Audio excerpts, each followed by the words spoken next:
我操！我穿越了！我这是在哪儿啊？我不是在看三国小说吗？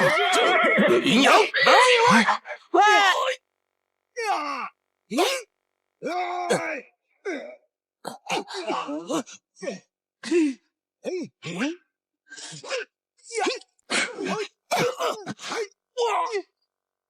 主公，上马！哦，来人，射杀领养者，上石阶！美女，虽然我不认识，但他们快追上了，你快跑啊！快呀！江都县县令林阳在此，速开城门！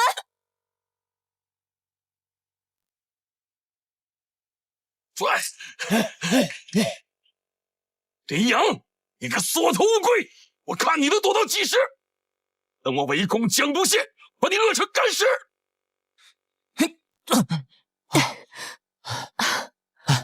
多谢女侠救命之恩。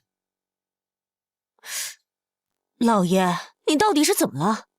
我是青鸟，你的贴身护卫。啊？那我是……您是江都县县令林阳林大人。老爷，你是不是刚才看坏脑子了？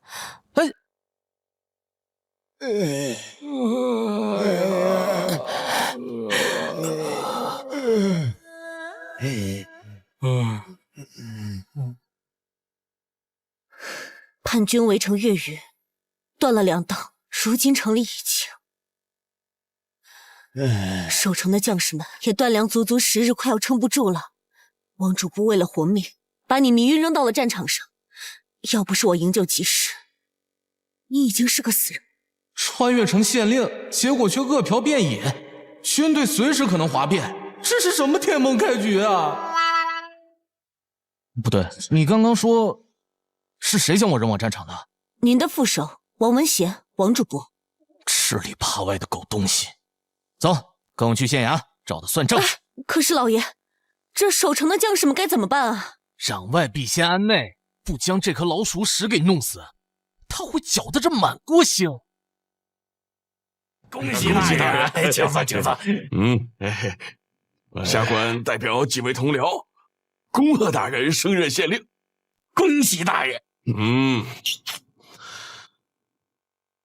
以后啊，还得靠大人多多提携。放心，放心。这是，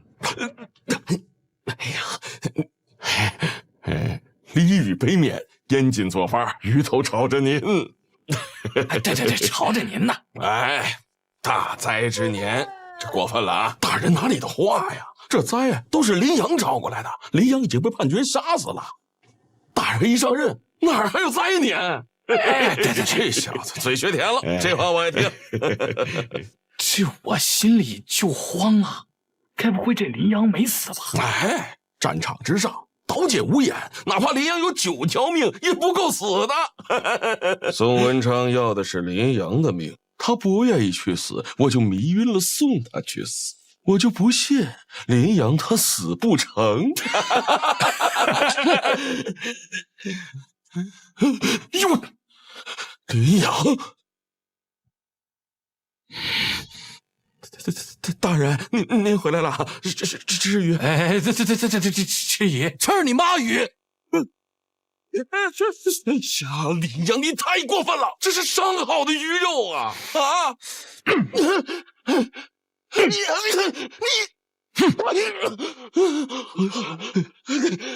大人，息怒啊！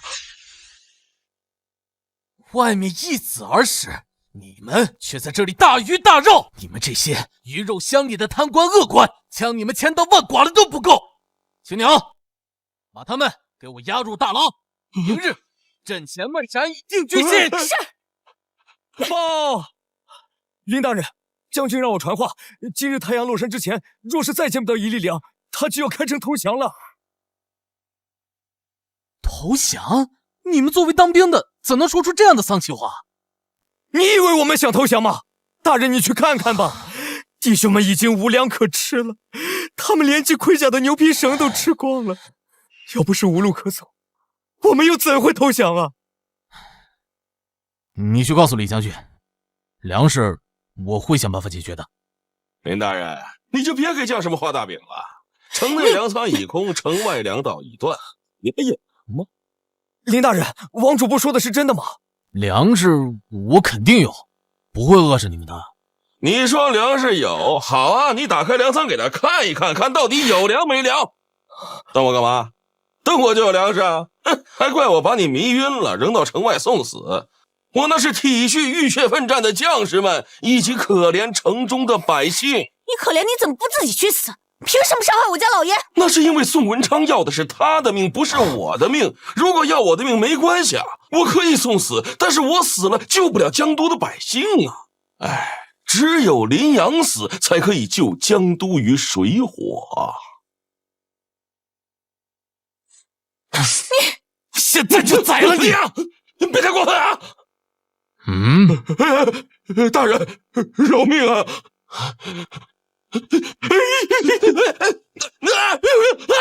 躲啊！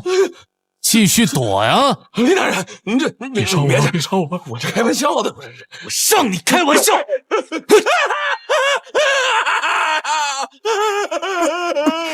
大人，还有1个时辰，太阳就下山了。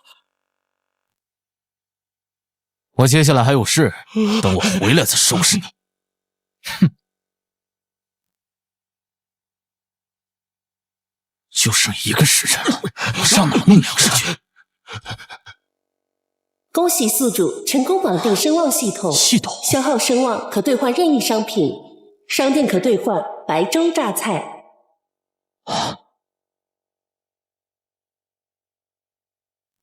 系统，你就这么出现在我面前，不怕被他们看到呀？系统面板只有宿主能看到，别人看不见。青娘，你看这是什么？老爷，这都什么时候了，你还有心情玩呢？这哪有什么东西啊？看来是真看不见。兑换，有了白粥榨菜，我在古代还不横着走？哼！宿主声望不足，无法兑换。我靠！我堂堂一父母官，连1个信服的人都没有吗？老爷你说对了，江都县恶殍遍野，军心涣散，您的确是不得民心。好了好了，别说了，老爷我不爱听。想换白粥榨菜就得要100声望，可眼下唯一能快速积攒声望的办法，就是给士兵发粮。我哪有粮放啊？有办法了！青娘，这后院还有多少猪食啊？老爷，你又要干什么？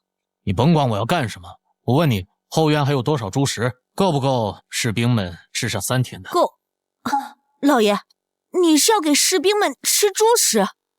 你是嫌自己死得不够快吗？哎呀，这吃都吃不饱了，你还管吃什么？走，跟老爷我放粮去。老爷，林阳给士兵们吃猪食，简直找死！战场上你死不了，这次必死无疑。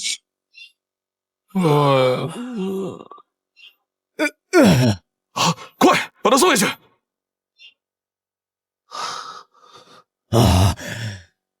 将军，开城门降了吧？不行，说好的太阳下山，时间未到，绝不能开。将军，你为林阳卖命，林阳考虑过我们吗？兄弟们死的死，伤的伤，就连口饭都吃不上。妈的狗官，吃香的喝辣的，就不管我们死活。如果林阳真是这样，我便亲手砍了他的脑袋。开饭了！开饭了！林大人，说好的军粮呢？老爷，放心，我自有分寸。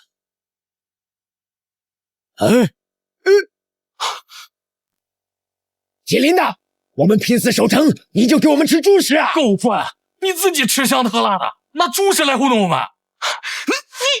哎，青娘，把钱放下。可是放下！姓林的，你什么意思？我知道你恨我，我理解。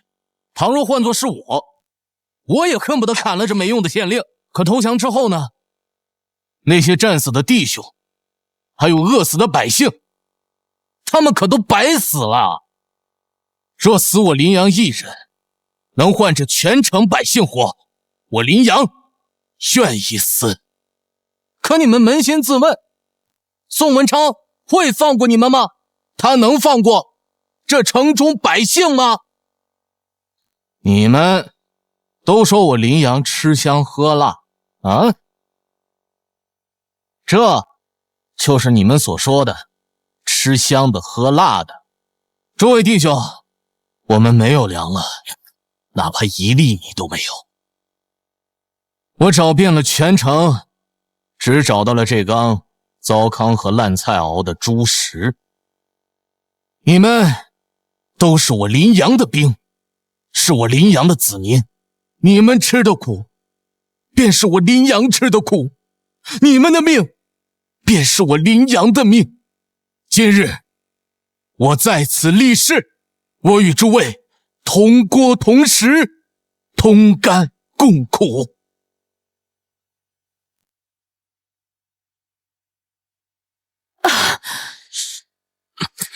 林大人真的吃猪食了？林大人没骗我们。对呀，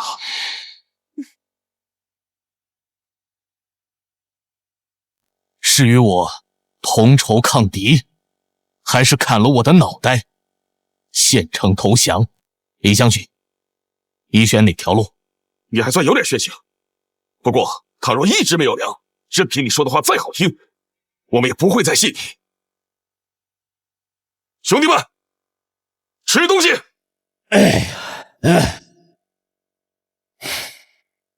宿主稳定军心，声望+1，+1，+1，+1。按照这个速度，明天就能攒够100声望，兑换白粥。诸位弟兄们，今日委屈大家吃着猪食应付，明日我定让大家吃饱吃好。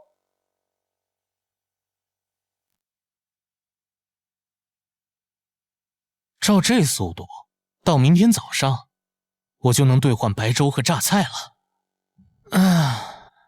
眼下粮食问题解决了，可这该如何退敌呀？这城内的士兵满打满算不足100人，城外可是有着3000守军，怎么想都是输啊！我怎么就这么难呀？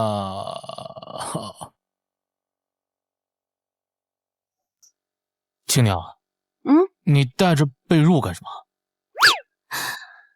老爷，明天那关你肯定过不了，但林家不能断后，我只能委屈下自己，给你留个后啦。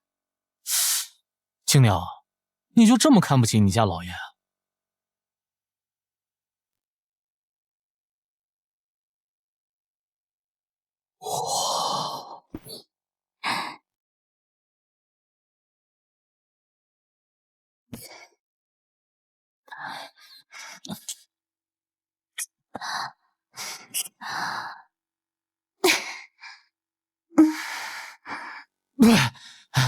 青鸟，你放心，明日你家老爷一定积蓄粮草。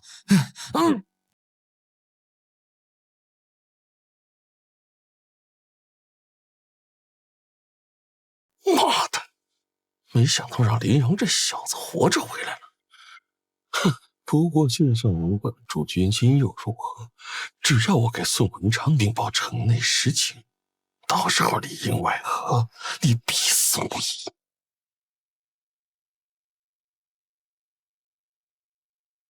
将军，江都县主簿王文贤求见，说是有要事禀报。让他进来。进来。小人王文贤见过将军，可是林阳来让你求饶的？非也，小人是偷偷从城里跑出来，特意给将军通风报信的。哦，你和林阳有仇？那个废物处处不如我，却压我一头，我不服他。那你说说，江都县还有多少存粮还有多少守军？回禀将军，守城的士兵已经不足100人，粮仓已经空了，守城的士兵已经饿了10天了。林阳只能用猪食给他们续命，就连猪食都不够吃3天的。原来江都县早已透支。传令下去，明日攻城。哎，将军且慢，小人有一个不费一兵一卒就能拿下江都城的法子。哦，说来听听。林阳与士兵约定明天放粮，但是粮仓已经空了呀，绝对放不出粮食的。到那个时候，小人趁机扰乱军心，挑起哗变，让士兵直接拿下黎阳。魏将军，开城协行。你怕是有什么条件吧？小人不敢，不过小人有一个小小的请求，还望将军能够满足。说来听听。事成之后，江都城归您，小人就做一个小小的县令。事成之后，我说县令，让你当郡守又如何？哎呀，叩谢将军恩情。不过你且记住，攻城之后，我只等你半个时辰，时辰一到，我定擂鼓进攻。将军放心，臣定不辱使命。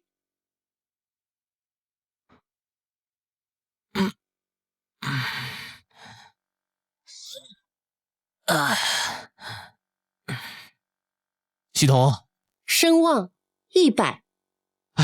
这下我终于可以兑换白粥了，给我兑换。宿主兑换白粥成功。这下好了。青鸟，青鸟，老爷，快到时间了，你有粮了吗？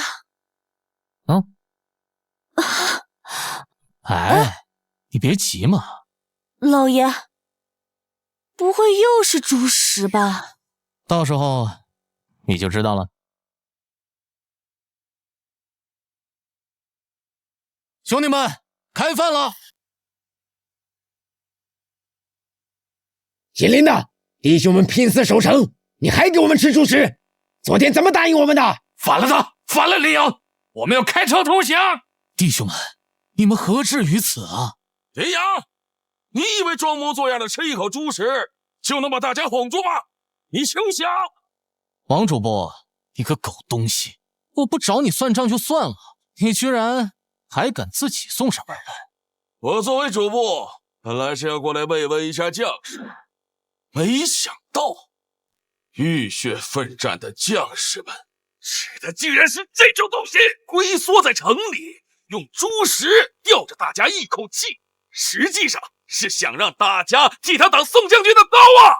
你胡说！我老爷要是怕死，早就弃城而逃了，又岂会守到现在？逃？他往哪里逃啊？宋文昌早就把江都县围得水泄不通，他哪儿都逃不了。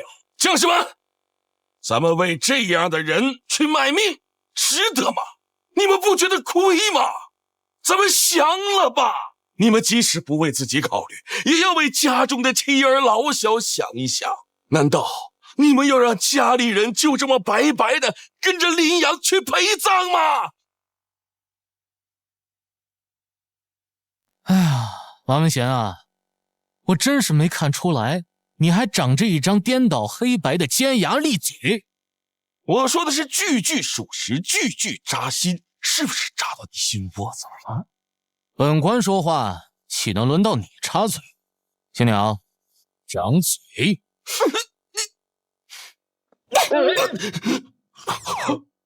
你说我林阳无能，你说这是猪食，糟践人的玩意儿，但在我心里，这是我们江都县的希望，是凝聚军心的宝藏。你这个鱼肉百姓的狗官，有什么资格站在这里污蔑我与守城将士们共患难的真心？你这个猪狗不熟的东西，扰乱军心的狗贼！今日我必杀之！你杀了我，你证明你心虚。你说再多有什么用啊？将士们要的是粮食，不是你在那里打鸡血。你不是说今天让将士们吃到饱吗？粮食呢？粮食呢？啊！我们要吃饭，不是吃这些猪食。没错。老爷，我就说了吧，这样早晚会出事的。李刚将军，机会交给你，是开城谢降求活路，还是跟着这个窝囊废去陪葬？您自己决定。老爷，林大人，我不想做一个降将，但是你必须给我一个死守到底的理由。今天你要么交出军粮，要么把人头留下。我没有在跟你开玩笑。谁说我没粮？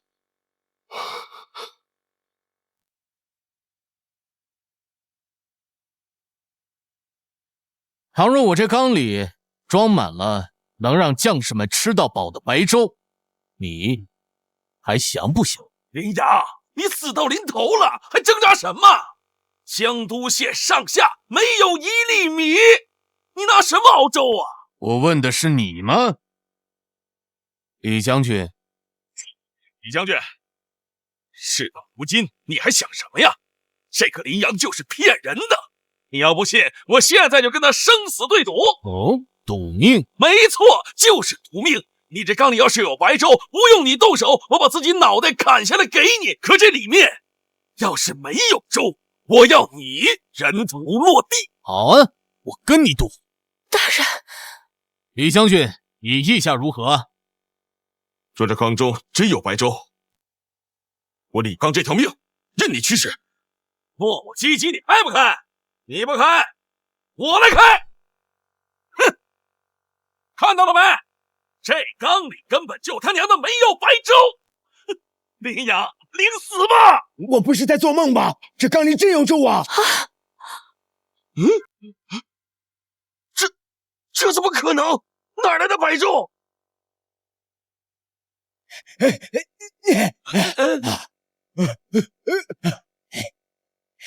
林大人，你给我喝上一口，让我干什么都行。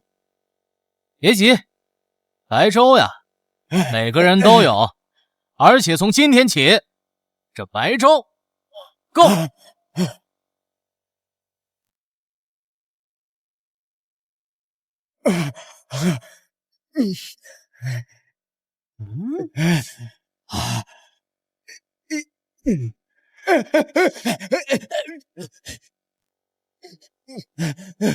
香，太香了！林大人，给我也来一碗吧。老爷，你哪来的粮食啊？来来来，大家都排好队，人人有份啊！而且这粥管饱。快！这绝对是那些世家大族才吃得起的精米啊！林大人真舍得给我们熬粥吃啊！要是天天都能吃这些，死也值了。声望加10，声望加10，声望加10。让士兵们吃饱，他们就死心塌地的跟着我。林大人，末将有眼无珠，误会了大人，以下犯上，还请林大人治罪。哎呀，你守城心切，本官理解。以后这守城的重任还要劳烦你啊，戴罪立功吧。多谢大人。李刚臣服，声望加100。抓住！快放开我！我是宋将军的使者，就你别拉我！林大人，王文贤扰乱军心，罪不可恕，请问该怎么处置？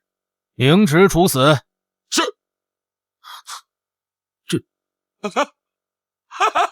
宋将军集结大军已经攻城了，你有白粥又有薄，这次你死定了！弟兄们，守住城池，今晚加餐榨菜。将军，只带100人攻城，会不会太冒险了？怕什么？城内都是些残兵败将。将士们，江都县守军不足100人，粮仓早就空了。守城的士兵已经饿了10日，昨日更是只有猪食吃。面对这些残兵败将，有没有信心攻下城池？有。好，听我号令，杀！将军，城门开了。没想到王文贤真的成功了。将士们，江都县开门投降，咱们胜了！胜了！兄弟们，为了白粥榨菜，杀！兄弟们，主公说了，杀一个1碗白粥，杀2个白粥管够，杀！不是我的，谁也不要跟我抢！将军，他们不是饿了10日吗？怎么这么有劲儿？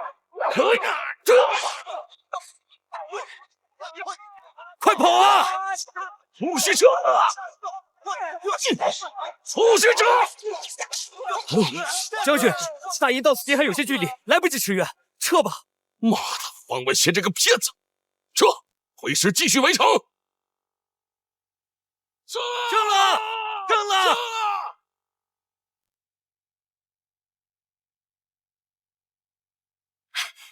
老爷，我明了，我明了，只是顶住了这一波而已，而且守军只剩下不足40人了。宿主共获200声望，商店升级。1级商店都白粥榨菜管够，2级商店没准就有破敌之。大人，我还是没明白，你到底从哪儿弄来那么多粮食啊？哎，本大人乏了，你先退下吧。啊，大人，大人，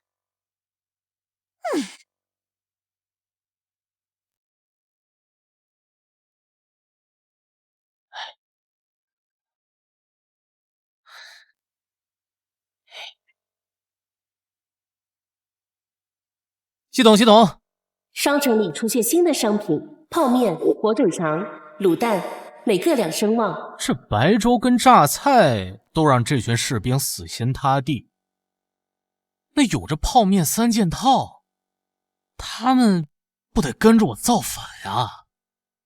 哼哼，不对，这眼下粮食的问题虽然已经解决了，可这城外还有3000叛军呢。这次虽然击退一波进攻，可守城的将士不足40人，这40打3000，这怎么想都没胜算呢。现在最棘手的问题是兵力不足，可这城内全都是老弱病残，我上哪儿去找兵啊？为什么我开局这么难呀？大人，外面有人求见，说是有破敌之策。真是瞌睡来了送枕头。快，请他们进来。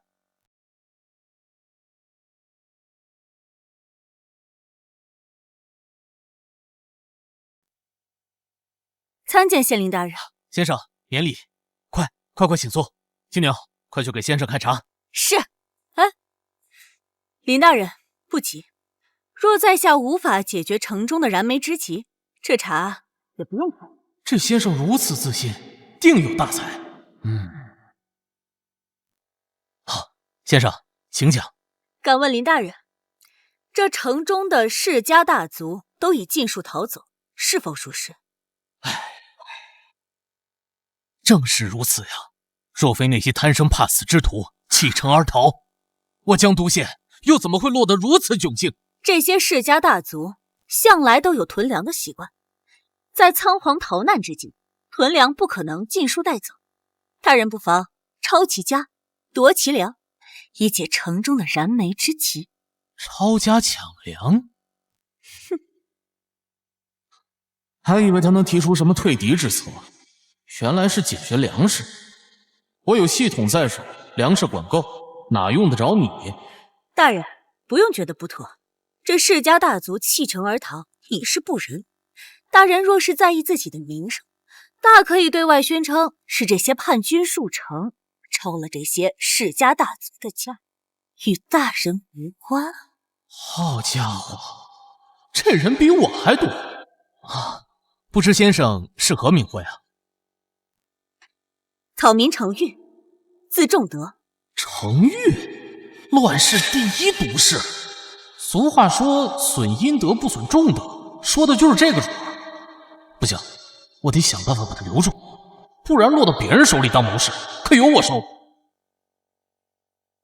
先生真是妙计啊，顿时让林某茅塞顿开。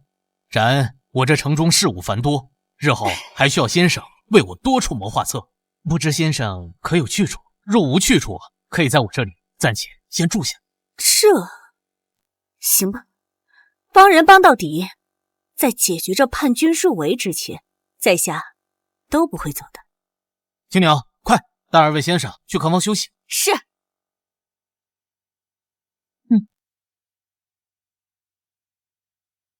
虽说这个计策没用，但程昱这个人日后有大用，我得想点办法留下他才行。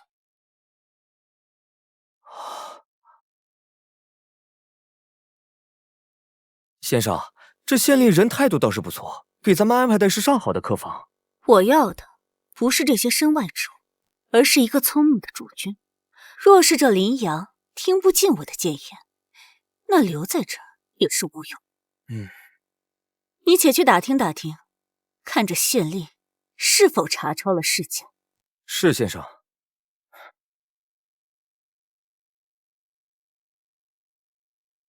先生，那县令根本没听您的，送咱们走之后，他就呼呼睡大觉去了。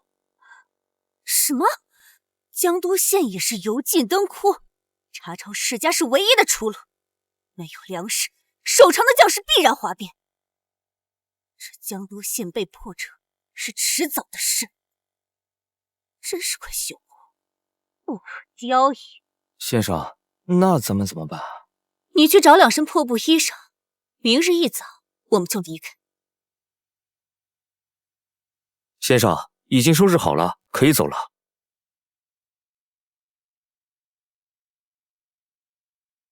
程先生，我家老爷有请。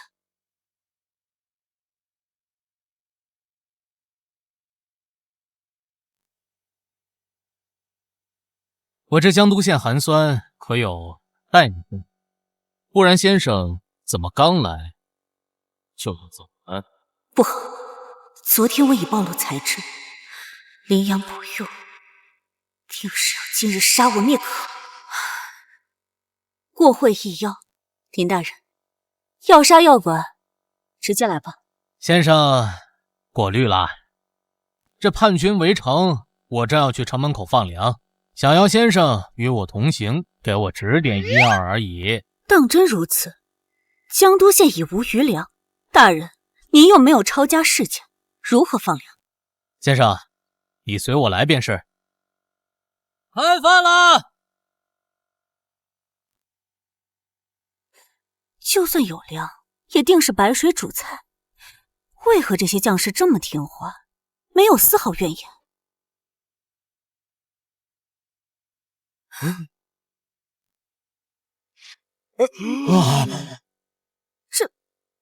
这怎么可能？城中缺粮，哪里来的这么多精米熬粥？哎呀，先生，这城中寒酸，若不嫌弃，可以一起吃点。寒酸？你可知这精米精盐在乱世之中价值千金？你管这叫寒酸？哎呀，一日三餐，顿顿如此啊！顿顿如此。敢问这位将士，这白粥馒头真是顿顿都有？顿顿都能吃得饱。林大人，您真是让程某刮目相看啊！是程某狭隘。每天都是这白粥，还有这馒头，也不是个事儿啊。今天诸位将士们开个荤。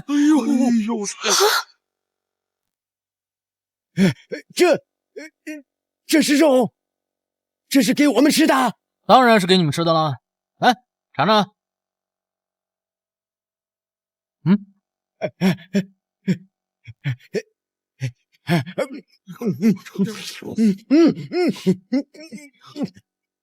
我不是在做梦吧？这是肉，将军，林大人给我们吃肉了，给我一份，给我一份。大家不要急，排好队，一个一个来啊！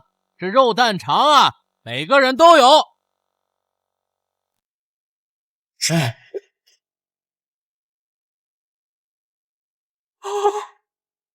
大人，您对我们真是太好了，这又是肉肠又是蛋的，我过年都没吃过这么好的一顿啊！林大人，昨天精米精盐尚且好说，可今天又是肉肠又是卤蛋，您还说不是让我们拼命？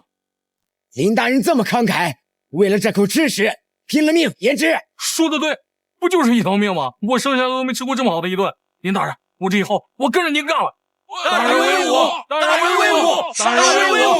好，林大人，请您放心，我们这些兄弟就算是拼了命，也不会让叛军入城。原来是想让这些将士们出城拼命啊！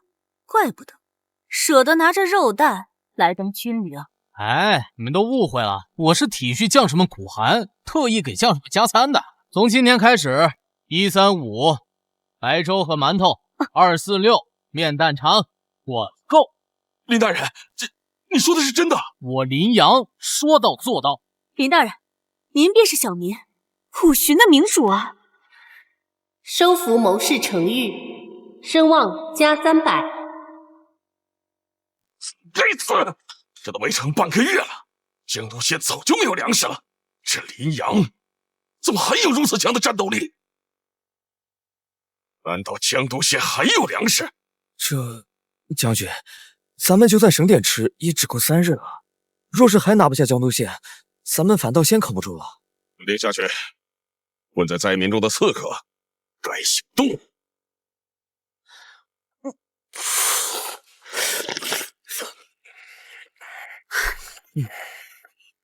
淑贤，吃没吃香？我平日里就这么教你的。先生，您吃的比我还快呢。大人，此物圆润饱满，色泽晦暗，这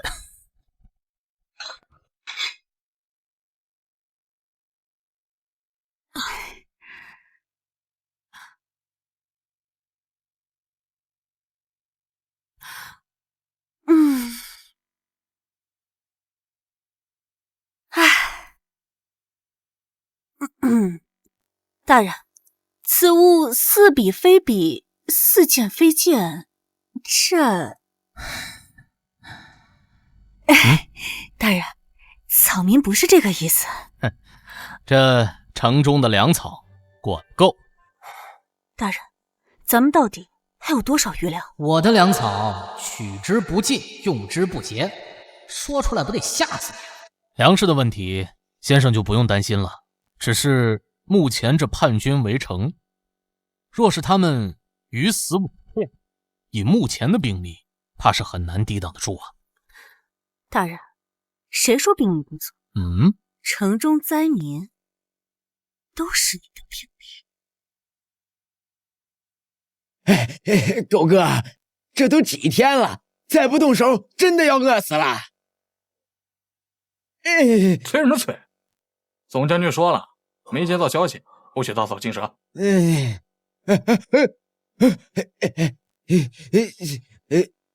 哥，信来了，可以动手了。他妈的，终于跟过这么苦的日子了。杀了林阳那个狗县令，咱们再和宋将军里应外合，夺了这江都县。林阳县令，哥是林阳，有点事，清楚那狗县令。乡亲们呐，叛军围城，害得我江都县是民不聊生。今天我给大家发福利啊！白粥。从今往后，我江都县的百姓每人每天可以领1碗白粥。哥是白粥，哥，咱们用不用先吃了再动手？瞧你们那点出息！这宋将军不是也给过咱们白粥吃吗？杀了那林阳，宋将军论功行赏，这白粥咱们想喝多少就有多少。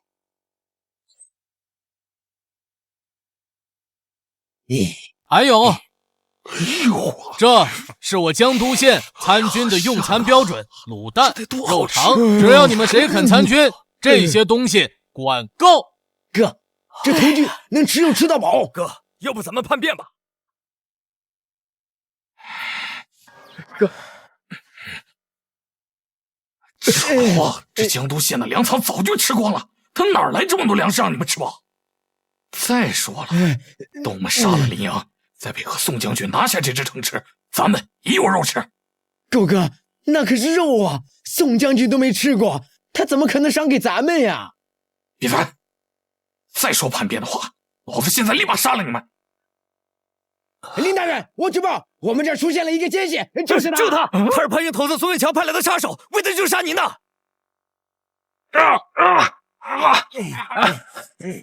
林大人，他们两个说他是奸细，老实点。你们两个怎么知道他是奸细的呀？人非圣贤，孰能无过呀？况且情况我也清楚，你们都是被逼无奈，讨口饭吃罢了。只要你们改过自新，追随于我，这肉肠以后我够。我们愿誓死效忠林大人。折服叛军2人，声望加100。他们两个都降了，你呢？别费口舌了，要杀要剐，悉随尊便。瞧，还是个硬骨头，那我就看你能硬到什么时候。这样吧，再给你1晚上的时间考虑，明天早上再来问你。走。哼，林阳，你今天不杀了我，你会后悔的。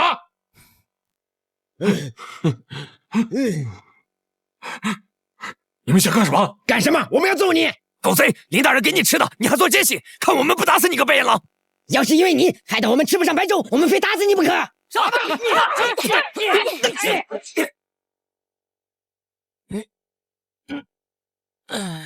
林老爷好。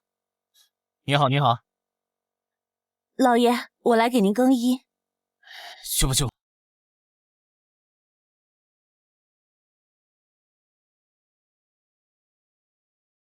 灾民们给孙狗做了这么久的思想工作，我得去看看。林大人，您终于来了。罪人孙狗见过林大人。这是怎么了呀？昨儿个不好好的。嗨，这昨夜上茅房不小心磕了。以后可得小心点啊。想了一晚上，想通了吗？是想还是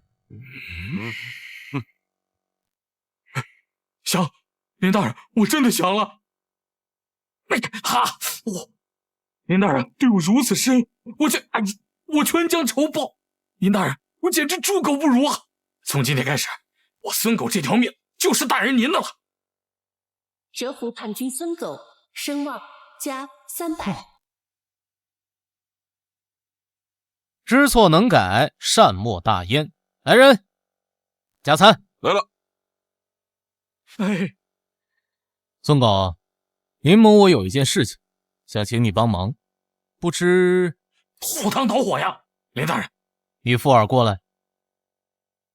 今晚你去把王文贤给我叫。林大人，你放心，这事儿包我身上了。将军，孙狗发来的密信。林长已死，希望举火为信，破门夺城。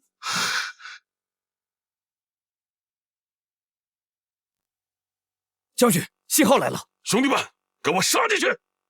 杀！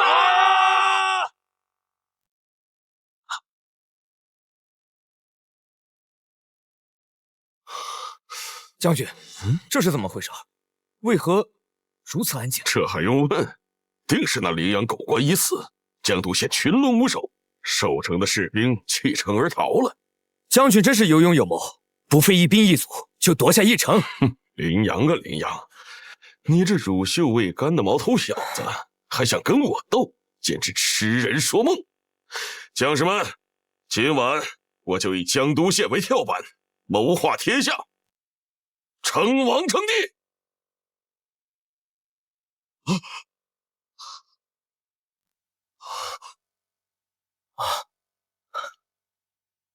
宋文昌，人心不足蛇吞象。林阳，你没死。林大人英明神武，他怎么会死？孙狗，你背叛我！你算什么东西？你也配？我这是弃暗投明，誓死效忠林大人。哼，林阳，别以为你赢了，就你这点兵力，根本困不住我。兄弟们，跟我一起杀出去！放箭！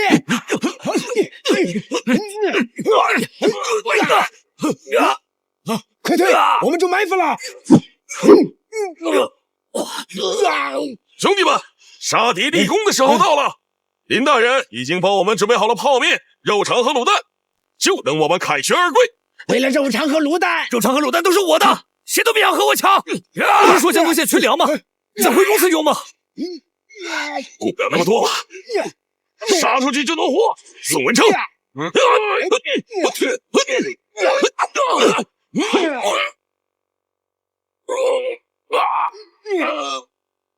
宋文昌已死，你们还不速速投降？服了吧！大人之谋略，小人佩服。恭喜大人，汉军之围已起。谋事成玉，心悦诚服，声望加300。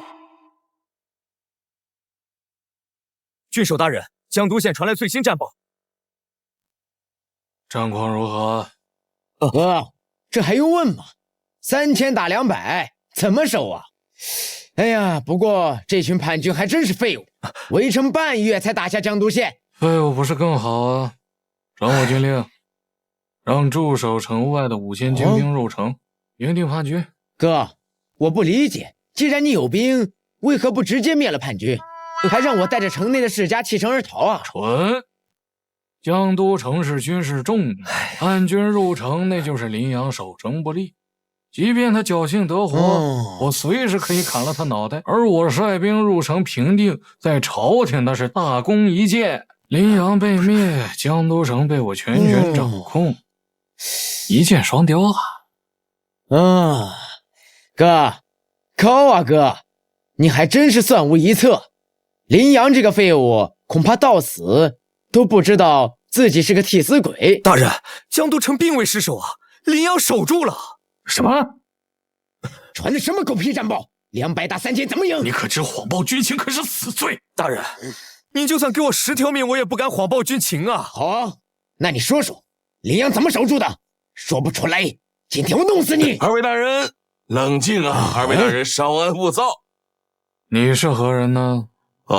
我曾在林阳手下任职，是他的主簿，没想到遭到他的排挤，所以特意来投奔二位，祝二位铲除林阳啊！我凭什么信？这是江都县的城防图，请过目。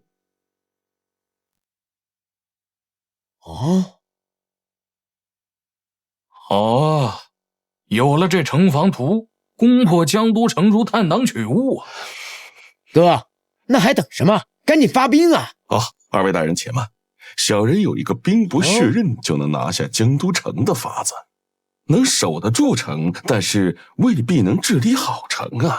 说来听听。张员外，您现在带着江都县的世家大族回城，立刻哄抬粮价，直到老百姓买不起为止。切，什么狗屁谋略！老百姓买不起粮，我从谁身上榨油水？继续说。江都城外的良田呢，都被叛兵给捣毁了。那么现在，除了县衙有粮，也就是你们手上有粮了。此时只要哄抬粮价，高到老百姓都买不起。到那时候，老百姓只能是等着县衙放粮。可县衙粮食放完之后啊，林阳只能是从你们手里面高价买粮了。你的意思是把林阳给耗死？郡守大人，您真是聪明啊，一点就透。二弟你即刻赶往江都城，一切按……我叫王文贤，一切按王文贤说的去做，去吧。林阳，你守住了又如何？我照样有法子把你弄死。主公，在您白粥榨菜、泡面肉肠的攻势之下，仅仅半个月，江都县已经修缮的完好如初，2700余名俘虏也已经彻底臣服，宣誓效忠。唉，果然，谁能让他们吃饱饭，他们就忠于谁。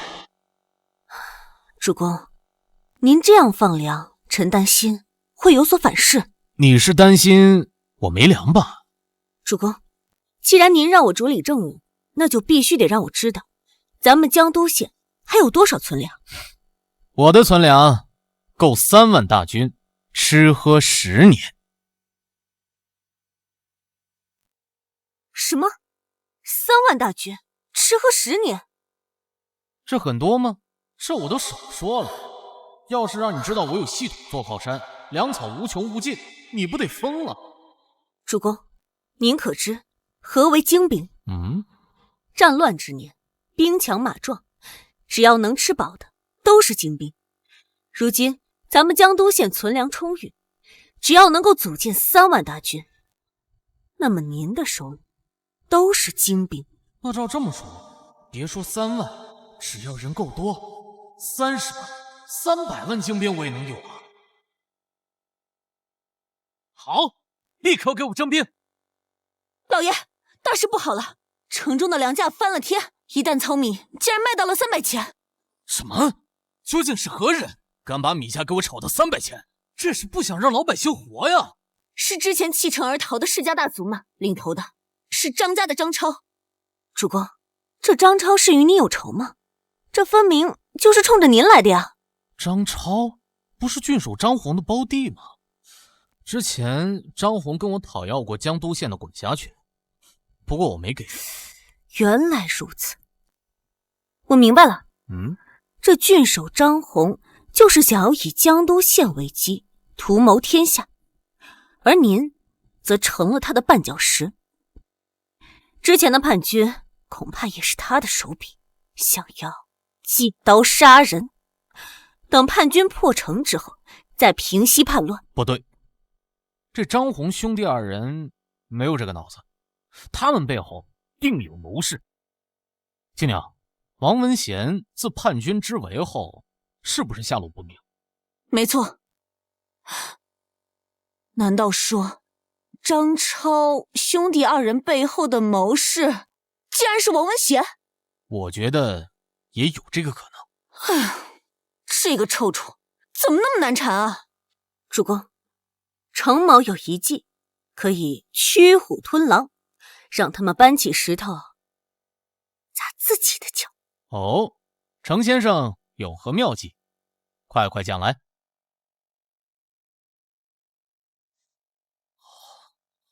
哦，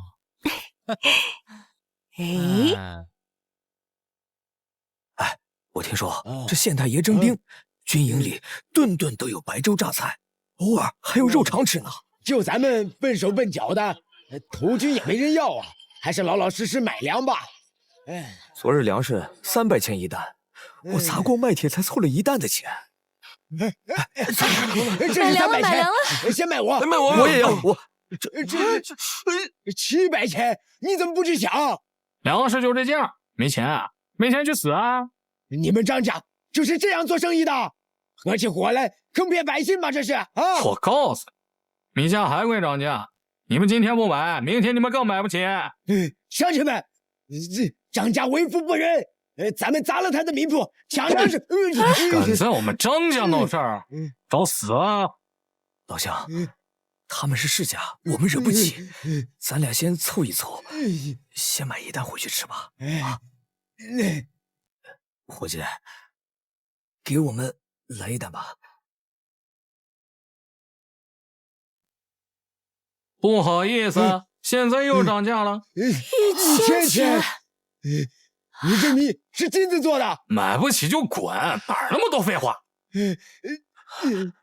求求你了。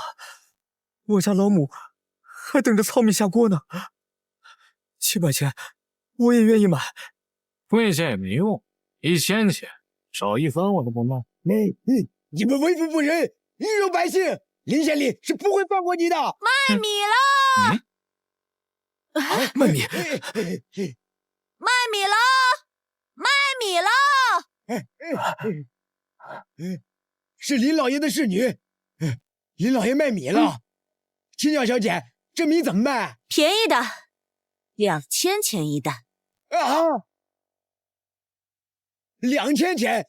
你怎么卖的比张家还贵啊？瞧见没有？县衙的价是我们张家的2倍。亏我觉得县太爷还是个好人，原来你们都是一伙的，合起伙来一肉百姓。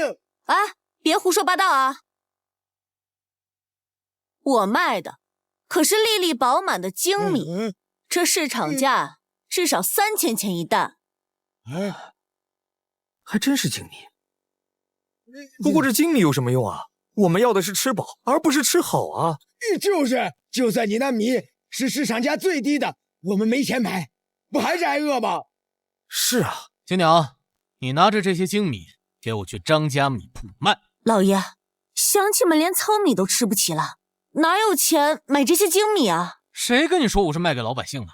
啊，这米本就不是卖给你们的，想要吃饱，可去城外是有粥铺，每人每天可领1碗。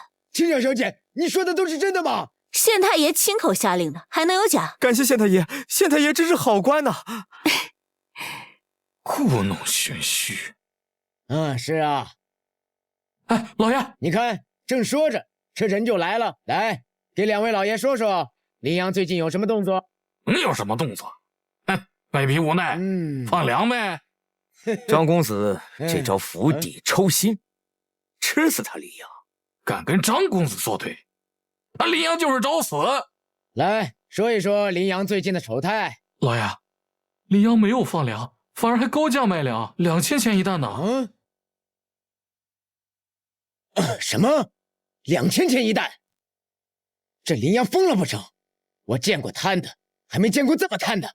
传令下去，粮食提到5000一担。张公子，不能再涨了，这再涨就要民变了呀。是啊，民变是他林阳的事，与你我何干？老爷，林阳卖的是精米。什么？2000一担，还是精米？精米市场价3000钱一担，他林阳竟卖2000，这买下来，再转手卖出去，可净赚1000钱呀！张公子，你说这精米，我们还收不收啊？收，有多少收多少。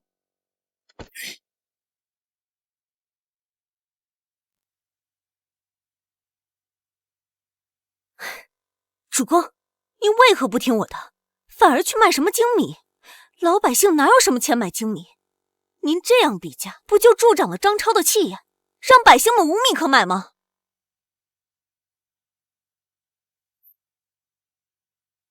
仲德呀，不是你的计划不行，而是太过阴毒，有损我们名声啊！主公，只要您担一下这罪名，江都县的世家就能被一网打尽啊！还真是损阴德不损仲德，为苦百姓，骂名我来的，你倒是没什么。放心，我的办法准没错。主公，不是我不信你，只是我相信您这精米卖不出去。那你敢不敢打赌？敢。如果您这精米能卖出去，我以后什么都听您的。但是如果卖不出去，从今往后，主公，您都得听我的。好，一言既出，驷马难追。老爷，老爷，好消息，精米全都卖出去了。什么？怎么可能？老百姓怎么可能有钱买精米？程先生，不是老百姓们买的，是那些世家大族们买的。世家大族？主公，您从一开始就盯上了那些世家的钱包。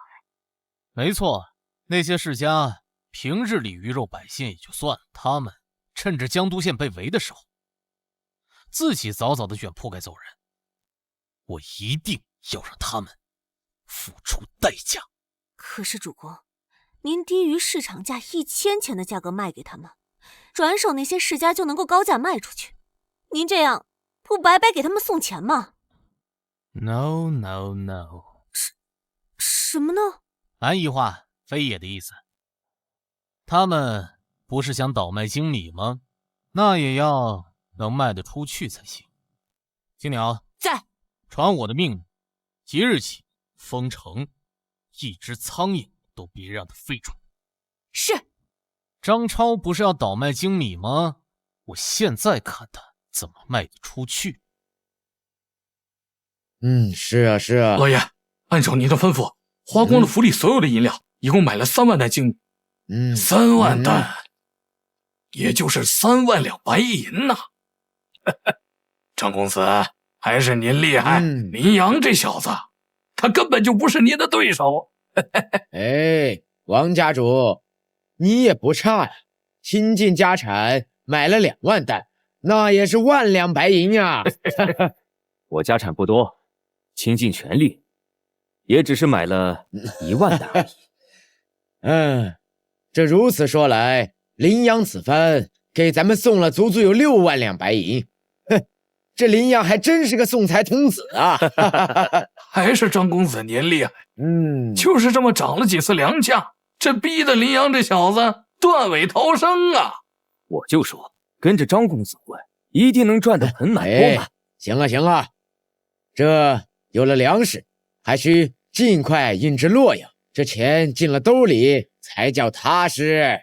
是，老爷，大事不好了！谢老爷下令封城，咱们运粮的队伍被拦在城里，出不去了。老爷，不好了，咱家运粮的车强行闯卡，被守城将士们扣下了。什么？那我的粮食呢？全被充了公，我拼尽全力，只保下来这一把，完了，我的万贯家产没了，全没了。林阳封了城，我们的粮食可就运不出去了。张超，当初买精米的计划可是你定的，你一定要给我们一个说法。对，这批精米卖不出去，你得赔我们钱。够了，吵吵嚷嚷的成何体统？这林阳虽然是县令，但也不能随意封城。别忘，我哥可是广陵郡守，林阳的顶头上司。那你说，现在该怎么办？走，跟我去县衙逼林阳开城门。大家慢慢来，排好队，每人每天可领1碗白粥。谢谢。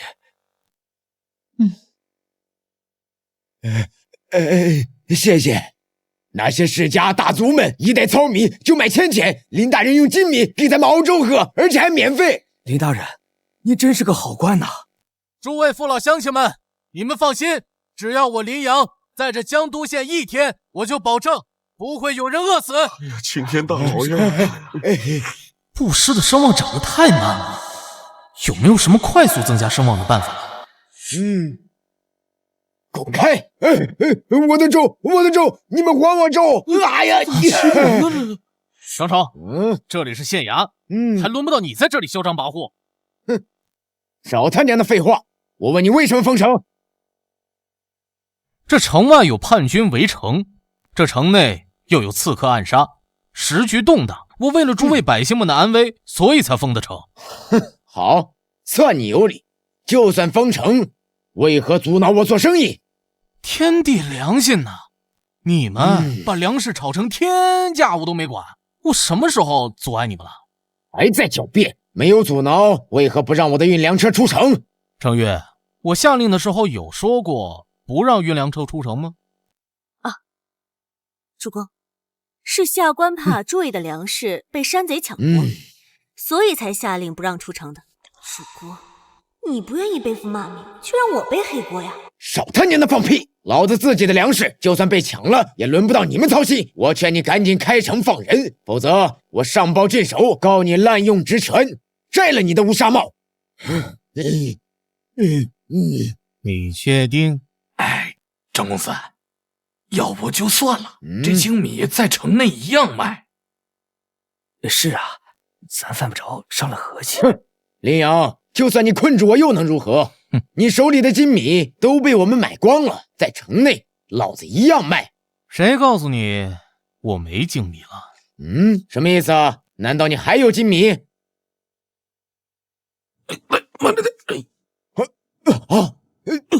诸位父老乡亲们，从今天开始，粥铺开始售卖精米，1担100钱。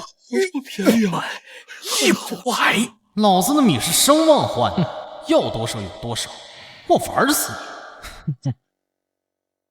这么便宜的精米，林大人，您说的是真的？一袋精米真的只要100钱？没错，一言既出，驷马难追。我说100钱，他就100钱。那些世家的米铺，一袋糙米也要卖上千钱。林大人的精米只卖100，真是好官呐！你真是百年难遇的好官呐！百姓感激，声望加10。用2声望换的精米，赚10声望，这简直是一本万利呀！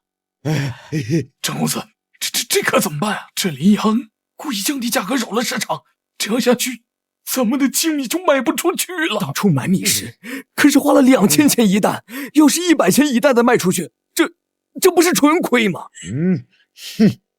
慌什么？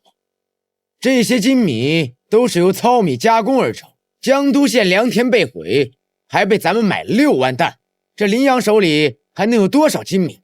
等到林阳把这些穷鬼的嘴都喂刁了，吃不惯糙米了，就是咱们赚钱的时候。张公子，您真是有远见呐！叛军围城，可是赔了咱们不少钱呀。这次一定要在粮食上狠狠的赚回来。林阳，我承认你是有点能耐，不过你只有1个人，跟我们这些世家加起来根本就没法比。你们这些世家算个鸡毛啊！主公，注意用词。要文雅。跟畜生说话，要什么文雅？你他妈！林阳，你尽可成口舌之力，能等到你手里的金米卖光了，看你拿什么跟我们斗。那估计你得多等一阵了，因为……这么多！像这样的精米，我有5000缸。这怎么可能？江都县耕田被毁，你哪来那么多精米？我江都县亩产丰富，有这么多存粮，很奇怪吗？假的，全都是假的。就算是我等世家联合起来，也没那么多精米。你一个小小的县令，怎么可能有？那你不信，就等着吧。是你们先撑不住，还是我先卖完？乡亲们，卖米嘞！颗颗饱满、粒粒雪白的精米。张公子，若他真有5000缸精米，那真能把我们拖死了。当初为了买精米，我可是赔上了全部身家。张公子，要不还是跟林大人服个软，求他高抬贵手放了咱们吧。让我跟他道歉，绝无可能。林阳，我告诉你，就算我赔得倾家荡产，也绝不可能跟你低头。乡亲们，我觉得100钱还是太贵了。这样吧，一担10钱，不限量。10钱？糙米市价都要30钱。林大人，您这精米卖的比糙米还便宜啊！有了林大人的精米，谁还去米铺买那又贵又难吃的糙米啊？以后我们江都县只认您1位大人。以后天天都有米吃了。就认他了。百姓臣服，声望加20。10钱，完了，我王家要亡了呀！林大人，是我们错了，您就大人有大量，放我们一条活路吧。你们跪下没用，得他来。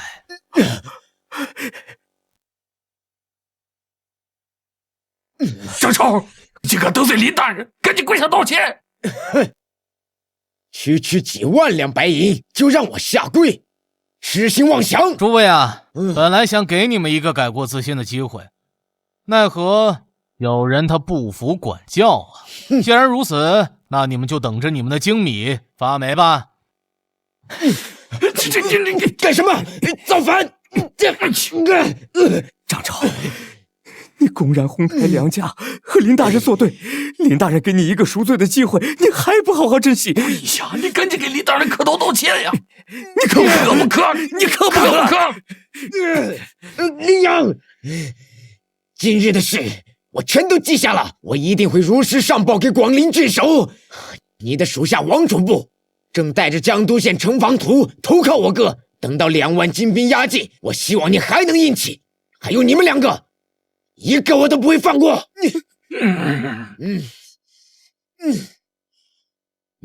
哎呀，这倒是件棘手的事情。哼，现在知道怕了。你刚才的嚣张劲儿呢？现在给我跪下磕头，磕到昏厥为止。我可以考虑留你个全尸。哈。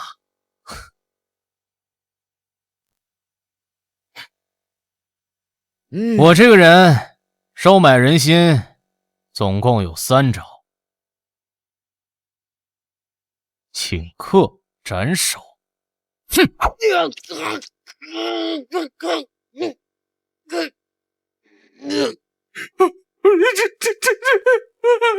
收下，当狗！曹公明，世子追随大人。宿主正式世家，声望加3000，恭喜宿主，店铺升级。郡守，大事不好！您弟弟他……我弟弟怎么了？他被那个狗县令林阳给杀了。什么？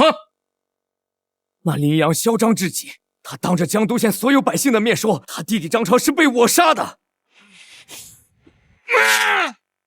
林阳狗贼，敢害我弟性命，我要杀了你！传我令下去，全军出击，目标江都县，为我弟报仇。是。哎，站住！大人，这个仇不能报啊！王文贤，我弟因你的计谋而死，这仇不能报，让我弟白死吗？将军冷静一下，属下有个兵不血刃就可以铲除林阳的办法。你上次也是这么说，结果害死了我弟弟。大人放心，此计不成，属下愿意以命相抵。啊！哼！你的计谋最好有用，否则我连你一起死。大人，你看，现在广陵郡冒出了很多疫病，很多村落呢都已经沦陷了。不如……你的意思是，把疫病引入江都县，让林阳想办法去治理瘟疫？哎，这个疫病啊，可不比饥荒或者是战争，极为难治。如果处理不好的话，便是重大失职啊！到时候百姓为疫情所困，我就可以上报朝廷，弹劾林阳。不愧是郡守大人，脑子转的就是快。不对，万一林阳真的有办法治理瘟疫，我不是又白白送他一个大功劳啊！大人放心，这个瘟疫啊，诡谲得很，全天下只有名医王淼可以医治。等到江都县疫病四起，林阳无计可施之际，大人您便去请钦差视察，到时候顺便让名医王淼以您的名义来治病救人。如此一来，不仅可以顺利的铲除林阳，您还能在钦差大人面前立下一功，这不是一举两得吗？计谋是好计谋，可关键就是这个王淼，他云游四野，我去哪儿找他呀？请名医王淼入府。曹明王淼见过大人。好你个王文贤呐，你早有准备了。谋事在人，属下也得走一步看3步。王淼，你可愿意替我办事啊？能为郡守办事，那是草民的荣幸。好，这里是黄金50两，事成之后还有50两。大人放心，我一定完成任务。林阳，咱们这次新仇旧恨一起算。系统，感冒药500声望，立刻给我兑换。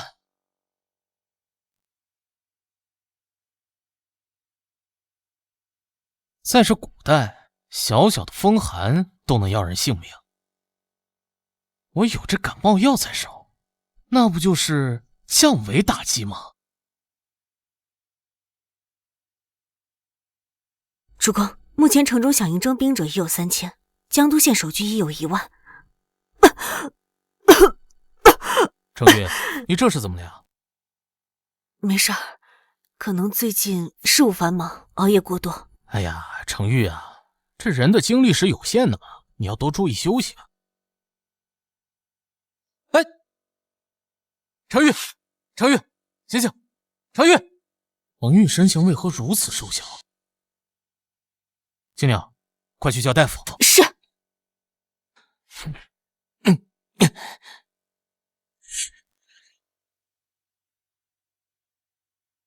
老爷，医官到了。大夫，你赶紧给程昱看看，他到底什么情况？是，大人。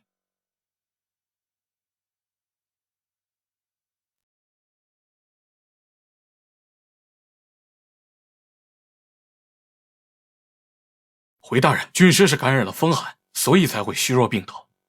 原来是感冒啊！那你赶紧给程昱开药方，我让青鸟先去抓药。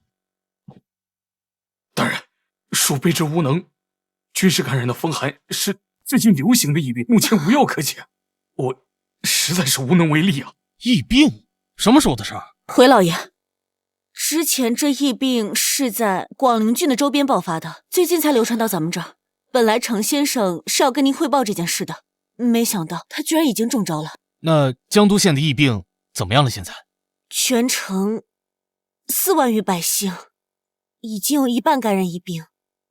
大人，我劝您还是早早启程避难吧。这疫病不比叛军，若无药可治，这江都县恐怕很快就会变成一座死城了。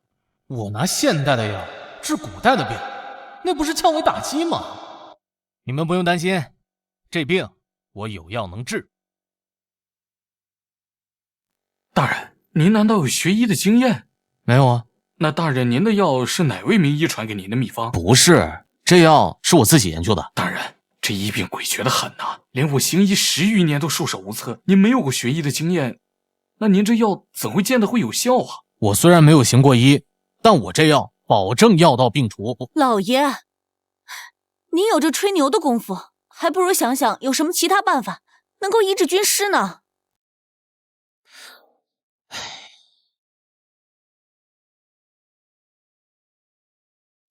我跟你们说了，我这药啊，程昱喝下去，保证药到病除。哎，不行！大人且慢。大人，卑职毕竟学医多年，对各种药物也算是熟悉。您说这药能治病，卑职愿以身试药，看看此药到底有没有效。军师已是病体，若再喝下假药，我怕病情会加重。程昱对我很重要，我难道会害他吗？老爷，您若是不把这药给医官鉴别，我不能让您给程先生喂药。你们信不过我是不是？好，那你就尝尝这药，看看这药到底是真是假。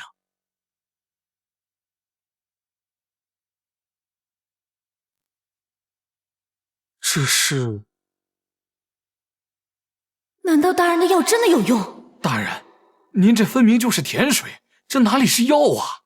胡说八道，我这怎么可能是糖水呢？大人若不信，您让青鸟小姐尝尝，看看是不是甜水。这药，老爷，你果然是在吹牛，哪有药汤是甜的？哎，我就不信了。坏了，药商为了防止小孩嫌苦不喝，所以在里面放了糖，所以青鸟和医官才会把药汤当成甜水。俗话说得好，良药苦口利于病啊！您的药这么甜，怎么可能会有效果？够了，你是老爷还是我是老爷？我说这药能治，他就能治，赶紧给我让开！先让开！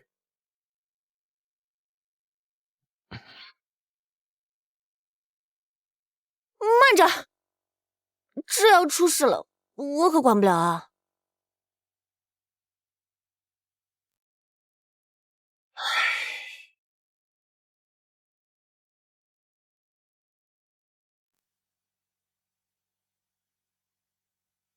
这是易容术。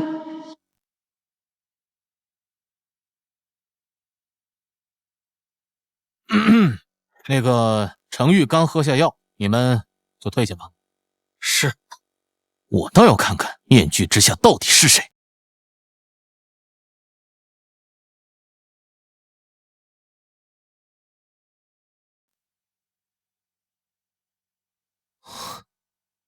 程昱竟然是女人。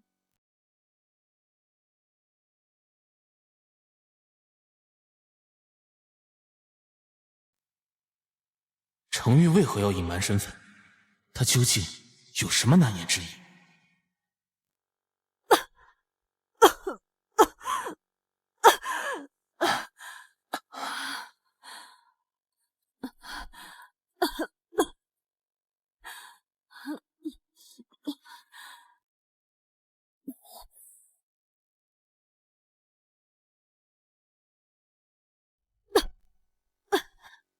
程玉是女子，我不能乘人之危，还是让青鸟来吧。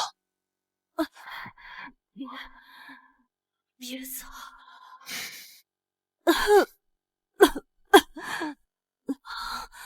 好了。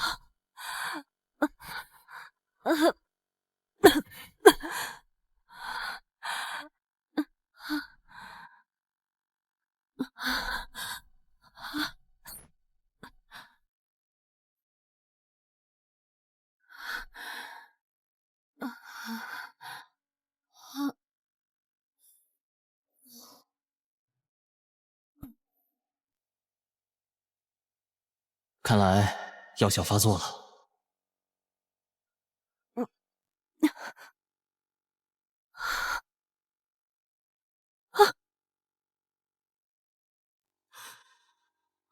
完了完了，我的身份暴露了！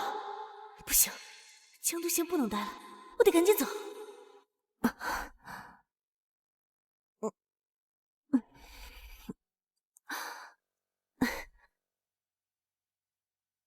你这是要去哪儿啊？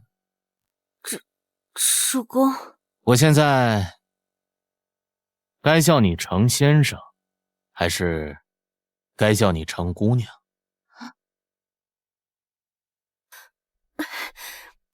对不起，主公，是我隐瞒了身份，我已经犯了欺瞒之罪，要杀要剐，悉听尊便。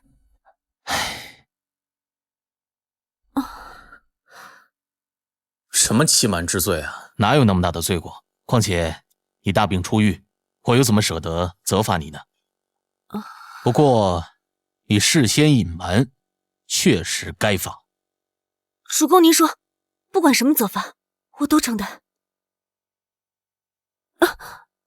那就罚你告诉我，为什么女扮男装？哎呀，你放心，不管是因为什么，主公我都会保护你的。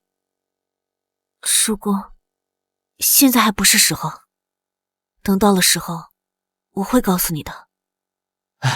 好吧，你既然有难言之隐，那我也不强迫你。不过你女子的身份已经暴露了，从今往后你就只能穿女装示人了。可是军中的那些人见我是女儿身，会不会……谁敢有微词，我严惩不贷。谢谢主公。不用谢我，这身边全是一些男人，看着实在伤眼。不过现在啊，有了你这个女人，确实养眼了一点。老爷，程先生好点了。老爷，你太过分了！程先生病重，你居然还在他的病房里玩弄女人！哎呀，什么玩弄女人啊！你们都误会了，这位姑娘就是程玉。主公说的没错，我就是程玉。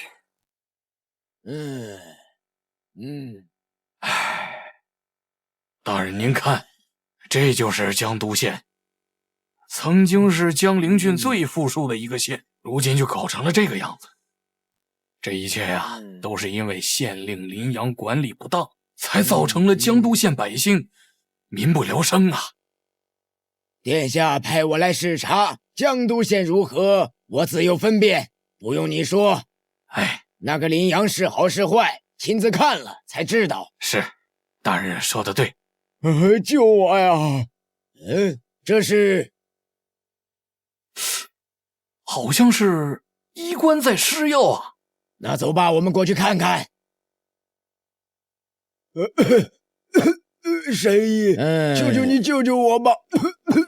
我家就我一个男丁，我不能倒下呀。哎呀，放心。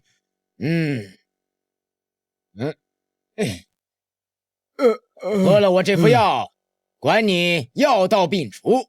真的吗？神医，这要多少钱？医者仁心，治病救人便是大功绩，不要钱。不要钱，我没听不要钱。感谢神医，感谢神医。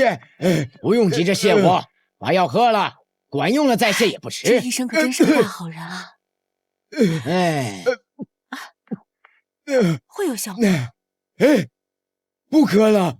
竟然真的好了！鼻子也不流血了，我好了，我好了，有救了！感谢神医，免费救人，真是个好医生。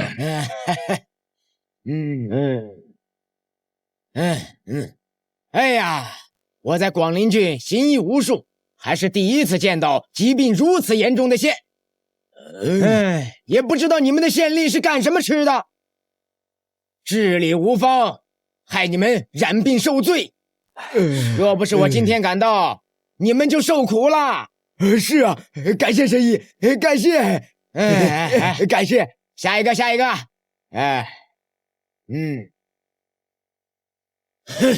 这个羚羊玩忽职守，不配做官。走，跟我去县衙，我亲自给他治罪。请。羚羊，这次你死定了。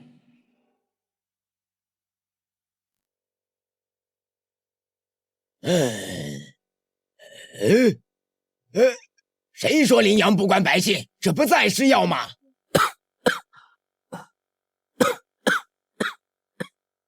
这王苗怎么搞？大人，求您可怜可怜我，给我服药吧。可以啊，不过我这个是神药，保证药到病除，你得花钱。多少钱？10钱。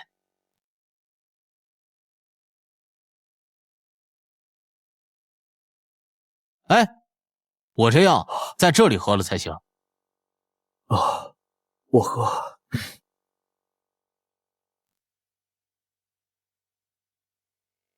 简直就是岂有此理！百姓感染疫症，痛苦难忍。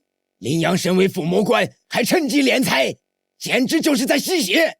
羚羊啊，羚羊，你还真是会作死！我正愁没办法整你，没想到你自己把刀递到我手上。是啊，大人，他不光借机敛财，还让百姓喝完他的药才走。这分明就是不想让百姓拿了他的药做鉴定，间接说明什么？他卖的就是假药啊！没错，你说的很有道理。我为官以来，各种各样的奸臣我见过不少，如此没有人性的还是头一个。今天我一定要亲自法办的他。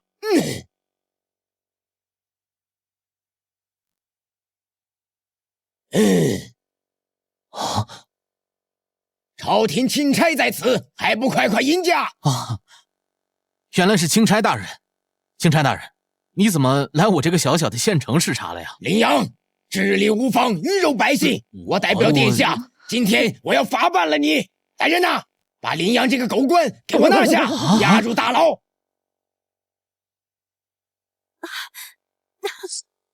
钦差大人，您搞错了，我主公他不是狗官啊！我不想听你解释，这一路走来，我亲眼所见，羚羊就是狗官。好啊，好啊，曹大人真是明镜高悬呐！如今羚羊被擒，咱江都县的百姓们终于可以喘口气了。张华，原来是你在背后搞的鬼！哎，你可不要冤枉好人啊！这一路走来，我一句话都没说，都是曹大人亲眼所见的真相啊！无需跟他们废话，把羚羊给我押下去，我择日问斩。主公，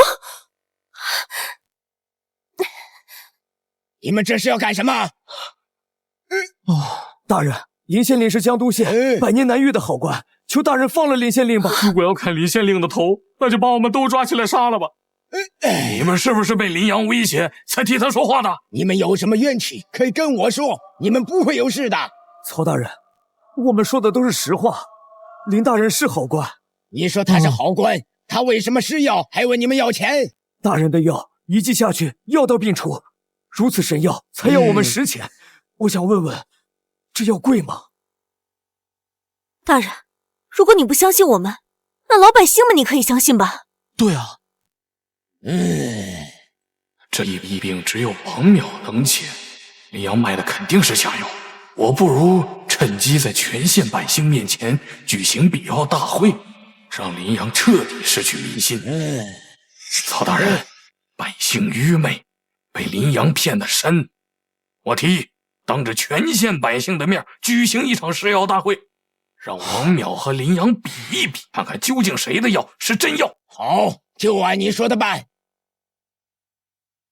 乡亲们，今日在这里举办比药大会，目的就是让大家直观的看到神医王淼和县令林阳谁的药有用。为了保证比赛的公平公正，现有朝廷御史钦差曹大人坐镇，不会弄虚作假啊！好了，比试开始。我这副药取荆芥、防风、茯苓、川穹、甘草、水煎熬制而成，可发汗解表，祛湿散风。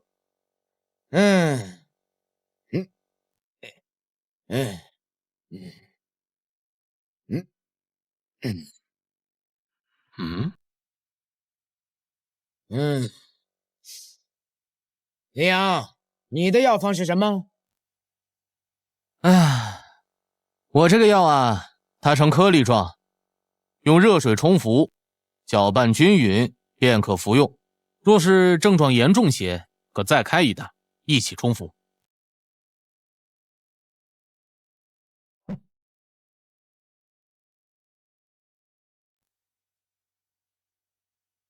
搅拌均匀。林阳啊，你现在骗人连演都不演了吗？药方都没有，还敢说是药？谁跟你说我没药方的？我是不想说出来，怕被你们偷学了，所以我才保密的。笑话！王淼是名医，出身医学世家，看得上你的药方啊？我看你就是没有，不敢说，还狡辩说什么怕偷药方。这药管不管用，试试不就知道了。少废话，试药吧。故弄玄虚，接下来我看你还怎么装。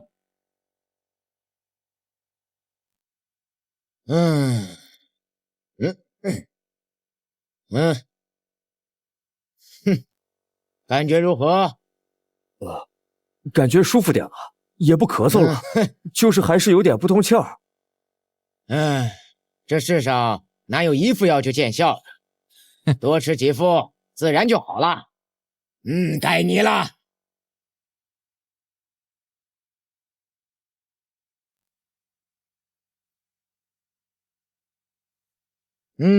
你感觉怎么样？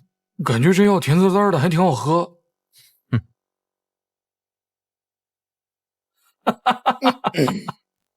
林阳啊，林阳，你真是蠢到家了！知道你没有风寒药，你好歹煎锅汤药来糊弄一下呀！欺负曹大人和全县百姓都是傻子吗？我这个是神药，怎么能是你们这种俗药能比的呢？我这神药甜着点怎么了？狗屁的神药！林阳，我看你是一点药理都不懂。这药材在熬煮的过程中会释放清热解毒的药力，多种药材的药力杂糅在一起，才会让汤药变苦。这正所谓良药苦口利于病。我行医这么多年，还没听说过良药甜口的。我主公的药虽甜，但却一剂见效，我便是活生生的证明。你闭嘴吧！你跟他是一根绳上的蚂蚱，自然向着他说话。王淼是神医，我不听他的，我听你的吧。够了，林阳，我原本还对你有一丝的期待，你拿一糖水来哄骗百姓，鱼肉乡民，欺压百姓。今天我代表殿下将你就地正法，来人，将林阳这个狗官押下去，50时问斩。我看你们谁敢动我家老爷！曹大人，我家主公真的不是狗官啊！起效了，起效了呀！喝了林大人的药，我鼻子通气儿了，感觉也有精神了。退下！你刚才说什么？林阳的药有效了？是的，大人，喝了林大人的药，我感觉暖身子，鼻子也通气儿了，我浑身也有劲儿了。难道是我误判？林阳的药真的有效？曹大人，你不要被他骗了，他一定是林阳找的托，合起伙来骗人的。大人，冤枉啊！我就是一个本本分分的老农，可不敢骗钦差大臣的。大胆刁民，还敢狡辩！来人呐，拉下去重打50大板！这药管不管用，找个大夫来把把脉不就知道了？我倒要看看是你的药管用，还是我的药管用。来呀，我怕你啊！诸位大人，我看就不必了吧。这汤药药效本来就慢，刚喝下去就号脉，分辨不出什么来。不，一定要号脉。既然林阳主动找死，我就给他这个机会。大夫呢？赶紧上来诊脉呀！这次比试，我特意从京城请来了御医。孙大人，请吧。参见曹大人。孙大人乃御医之首，医术通玄，哪怕是一丝一毫的差别，都逃不过孙大人的法眼。林阳，你承认作假，尚且有回旋的余地。待会儿孙大人上了手，你就是必死无疑。我身正不怕影子斜，倒是某些人怕不怕，我就不知道了。还是担心你自己吧。孙大人，查。你二人谁先来？我先来。找死！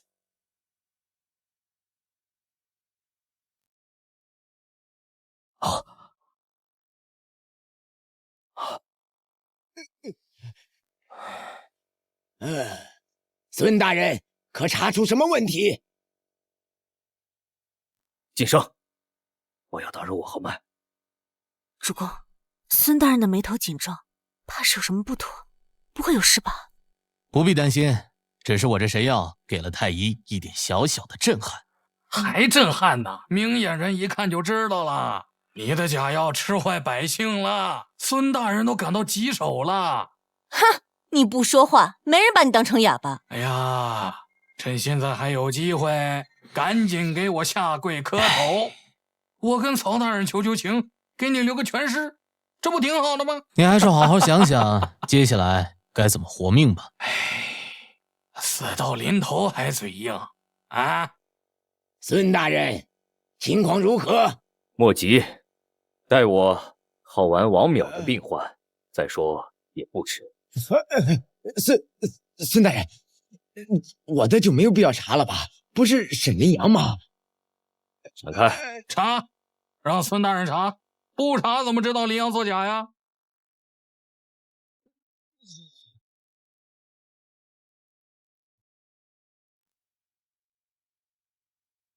看见了吗？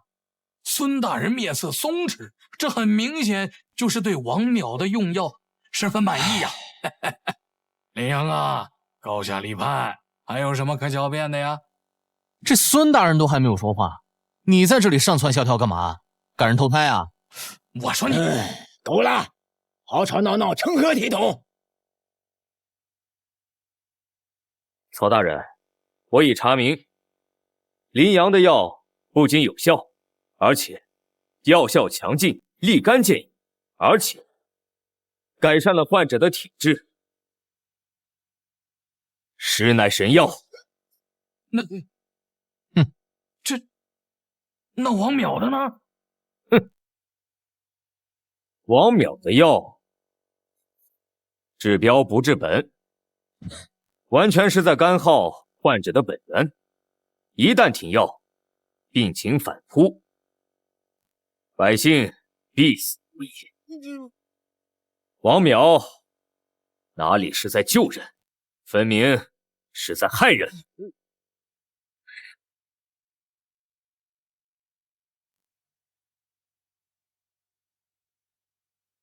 没想到林阳的甜水才是真药，名医王淼的却是假药。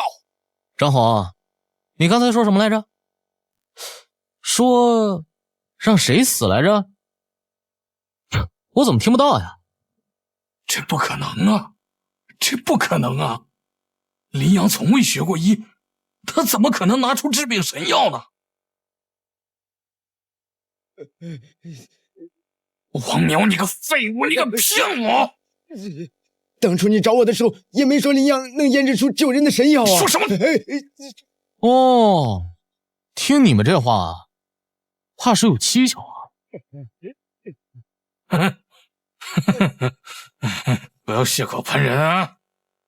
我根本不懂你在说什么。哎呀，这说来也奇怪呀，这王淼刚来我县巡医，便找到了你和曹大人。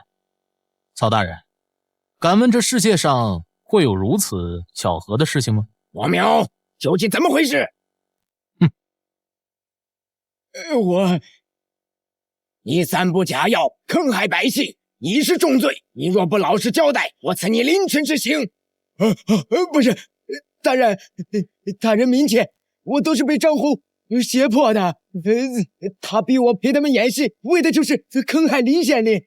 我是冤枉的，大人。王淼，你这个畜生，我宰了你！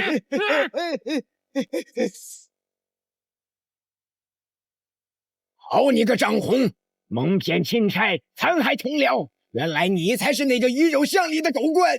把张红给我押下去，太师口问斩！曹大人，我知道错了，您饶我一命。你应该求的人不是我。林阳，林老爹，你杀我弟弟的事儿我就不追究了。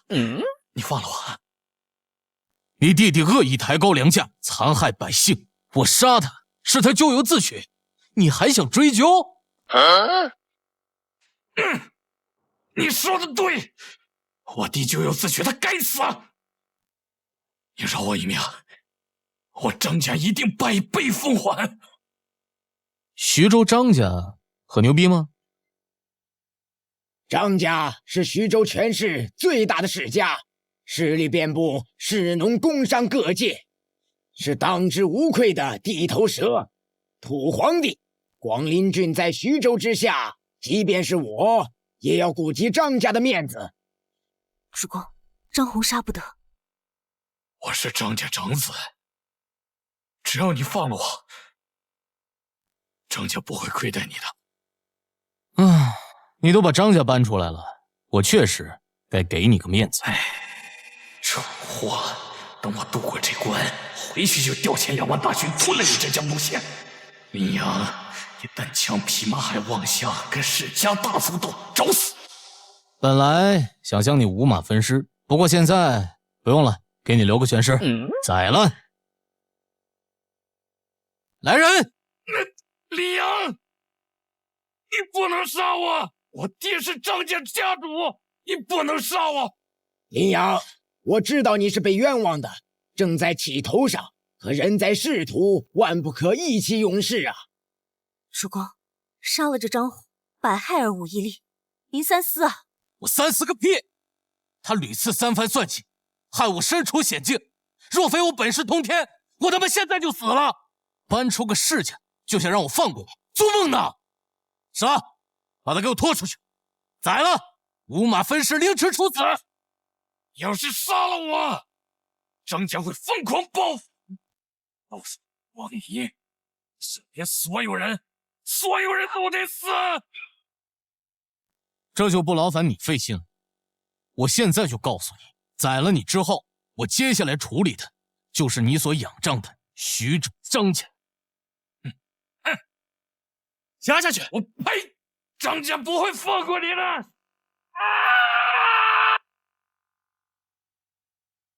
大人，张红已被斩。好，传令下去，将张红的尸首给我送到徐州张家去，并告诉他们，杀人者林阳也。他们要是想报复，让他们过来找我。是。杀得好！杀得好！杀得好！杀得好！为民除害，震慑霄汉，声望加5000，恭喜宿主系统升级，解锁新功能。现在的系统商店都能让我立于不败之地了，新功能那不得让我起飞啊！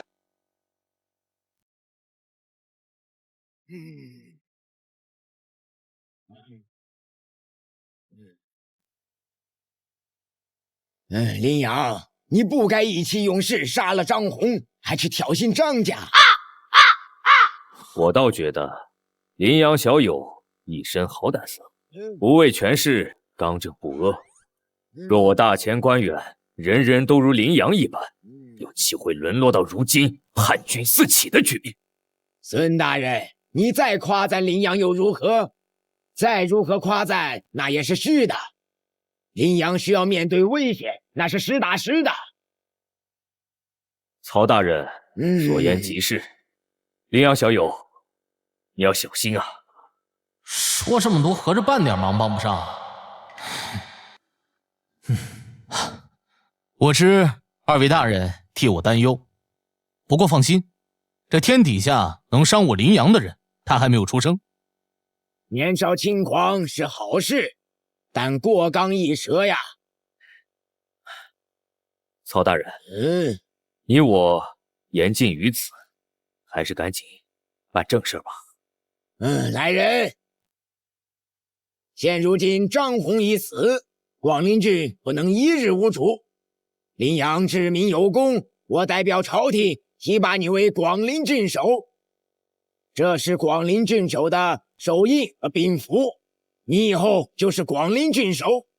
这广陵郡府的2万精兵，以后就由你来调遣了。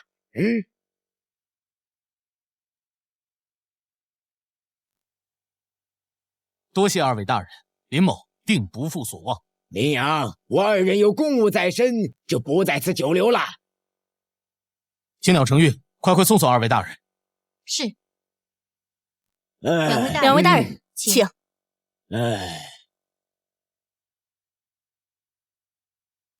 哎呀，不错不错，这下我就有3万精兵了。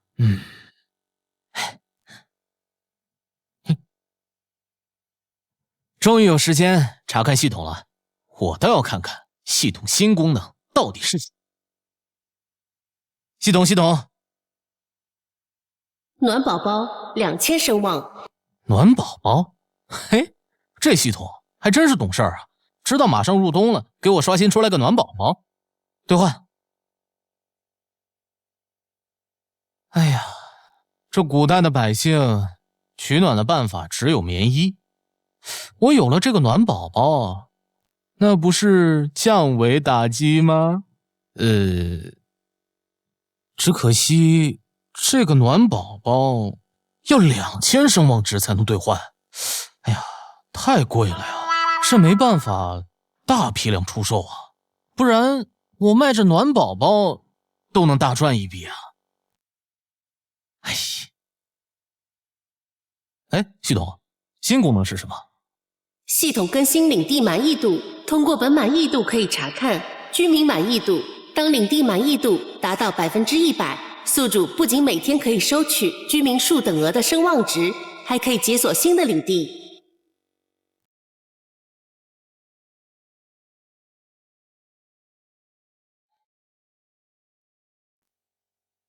6万！哇！那照这么说，我每天都能领取6万声望值。哎呀，真是瞌睡来了给我送枕头。这下我终于不愁没有声望值兑换暖宝宝了。不对呀，满意度能升就能降，那要是满意度降为0怎么办？当满意度归0时，宿主将彻底失去该地区的管辖权，并且满额满意的城镇也将会开始下降，直至全部城镇全部都归0。照这么说，我得不断的开疆扩土，吞并城郡，这样才能保住已有的城镇。系统，要是我将大前所有城镇的满意度都刷满，会怎么样？当大前境内全部领地的满意度达到满格时，宿主便可黄袍加身，一统天下。那我不得争一下这天下呀！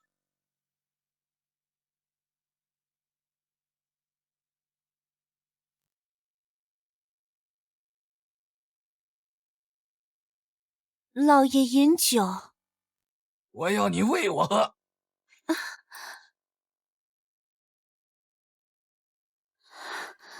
对，我要高山流水。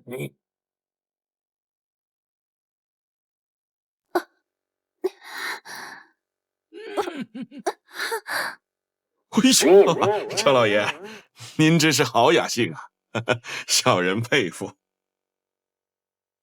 你就是我儿张宏举荐的门客吧？正是在下。好，红儿说你能谋算通天，留下来给我出谋划策吧。哎呀，谢张老爷。老爷，江都县县令林阳给您送了份礼物。怎么林阳竟然没死？郡守张宏难道失败了？江都县令，没听说过呀？什么阿猫阿狗的都要巴结我张家呀？把他赶走！老爷，送礼的人说这份礼物十分珍贵，天下独一份，您一定想看。这么大的口气啊，倒是引起了我的兴趣。拿进来看看。打开。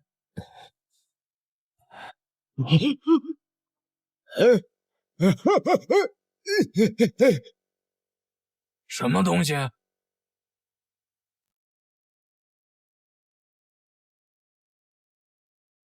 我的儿！狗胆冒险，究竟是什么人敢杀我儿张宏？是江都县县令林阳。把送礼的人抓起来，我要让他陪葬。还愣着干什么？快去抓人呐！是。老爷，人跑了，没抓住。没抓到人，那你也别活了，把他拉下去，给我儿陪葬。老爷，王文贤，王文贤，老爷您吩咐。林阳杀了我儿，定然已经夺走了广陵郡郡守之位，我儿不能白死。你现在想个办法，要让林阳死无葬身之地。出来，你也别活了。老爷，现在是不是快入冬了？有办法了，只要将广陵郡的棉花价格上涨10倍即可。王先生，这样做百姓们会被冻死的，您就不怕激起民愤，导致民变吗？我要的就是民变。哦，我明白了，你是想让林阳被百姓们轰下郡守之位，失去一切。水能载舟，亦能覆舟，民变可是会要人命。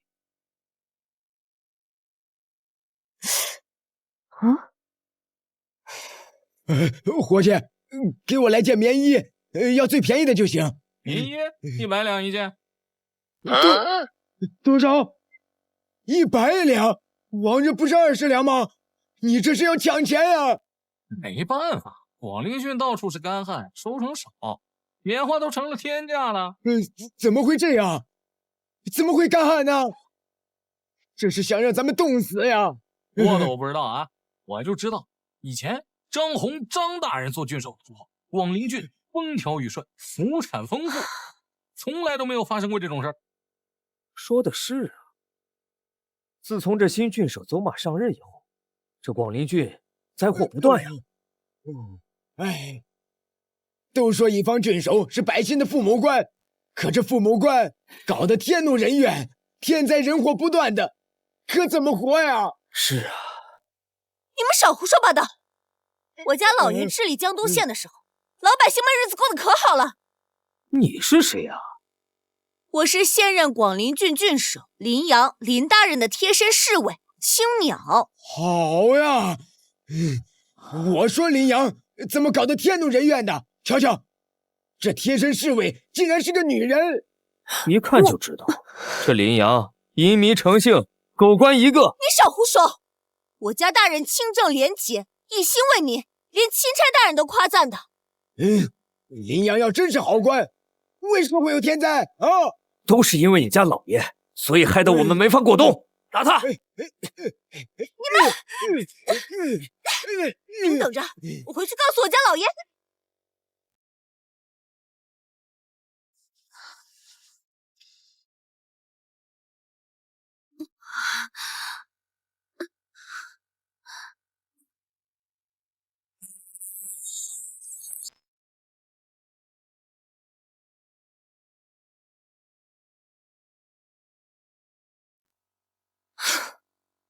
青鸟姑娘，您这是去哪儿了？怎么搞得乱糟糟的？别提了，刚才菜市口的老百姓们在骂老爷是狗官，我气不过，回怼了2句，就被他们打出来了。不应该啊！自从主公上任之后，风调雨顺，百姓安居乐业，怎么会骂主公呢？还不是因为现在广陵郡在闹旱灾，导致了柳絮、木棉和稻草的紧缺，老百姓们需要用这些填充衣物来保暖。可是现在光柳絮就涨到300钱1斤了，稻草跟木棉更是天价，老百姓们都快要过不起冬了。那这也是天灾，关主公什么事儿啊？就是那卖物资的店铺伙计带节奏，说是因为老爷上任，所以引发了天怒，这才让老百姓过不起冬的。这不是纯属造谣污蔑吗？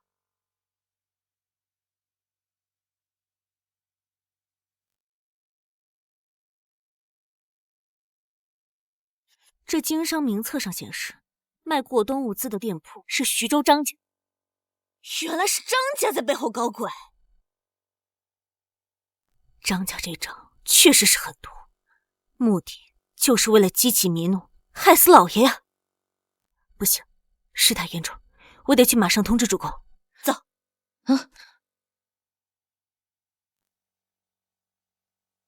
哎呀，热死了！什么鬼天气，热死人了！小青鸟啊，去外面给老爷端盆凉水，降降温。老爷，你没发烧啊？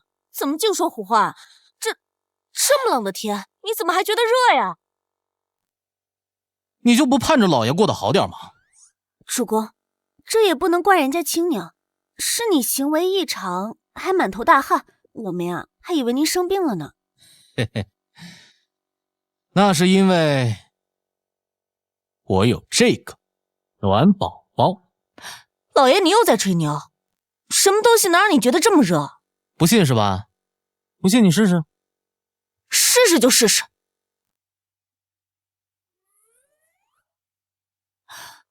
哎，是真的，好暖和啊，就感觉周围围了一圈小火炉一样。有这么神奇？让我试试。等等，你让我再暖和一会儿。哎，真暖和呀，真想永远都贴着它。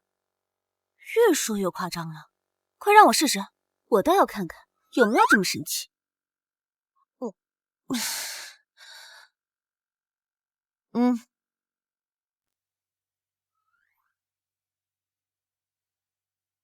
真的好暖和呀，暖和的我都想睡觉了。你贴的时间也够长了，该轮到我了。你刚贴了那么久，该让我贴会儿了。哎呀，你快点嘛！哎，行了，拉拉扯扯的成何体统啊！每个人都有啊，一人一包。谢谢老爷，谢谢主公。你们两个冷不冷呀？来，拿着。谢老爷，谢老爷。你们回去之后告诉府上的下人，这马上要入冬了，一人一包暖宝宝。谢谢老爷。站住！老爷，您疯了！您这暖宝宝可比寻常棉衣更加暖和，您知道价值多少吗？多少呀？寻常的棉衣便已价值几10两，您这暖宝宝比那皇宫里面王室贵族穿的棉衣更加保暖，保守估计也得价值300两。您就这样免费送给别人了。姑娘们，听到没有？我这暖宝宝可值钱了，可不能免费拿呀！赶紧通知下去，说郡守府售卖暖宝宝，一包100钱，前100名免费。是。声望加20，宿主领地满意度加1%，广陵郡总体满意度17%。虽说这声望加的不多，但这满意度加的还挺多的，真是稳赚不赔的买卖呀！你到底有没有在听我说？这价值300两的暖宝宝，您就100钱把它卖出去了？我在回来路上都听说了，徐州张家故意抬高过冬物资的价格，还往我身上泼脏水。老百姓正愁着怎么过冬呢，我要是不把这暖宝宝的价格开低一点，他们不得冻死啊？哎呀，那什么那呀？听我的，准没错。这暖宝宝本来就是声望兑换的，每天江都县还能给我6万声望，声望多到根本用不完，根本就是零成本。我要的是用暖宝宝拉高广陵郡的领地满意度。广陵郡可是有着将近20万人口，这要是拉满了，我每天能有20万的声望值入账。哎，好了，不用劝我了，我意已决，我什么时候做过亏本的买卖？行吧，就按主公您说的做。但是，如果账目出现亏空，必须立即叫停。好，谁像你是老板娘呢？什么老板娘？主公您说什么呢？哎呀，走了，我要给老百姓卖暖宝宝去了。哎，主公，你把话说清楚再走啊！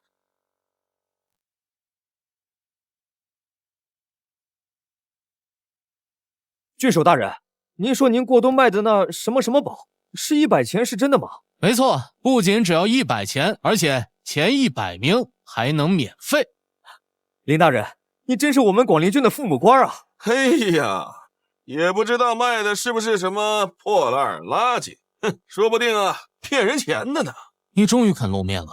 我现在啊可是徐州张家张老爷的门客，还真是一条好狗啊，到处认主人。说什么呢？快说卖的什么？我卖的这个东西就是暖宝宝。就这小小的一片东西，能比棉衣暖和？骗鬼呢！还敢卖100钱？这和小儿的尿片有什么区别？白给我都不要！哼，还敢拿出来坑人骗钱？这东西是好是坏，试上一试不就知道了。前100名可以免费领取1包暖宝宝，你们谁想试试呀？我想试试。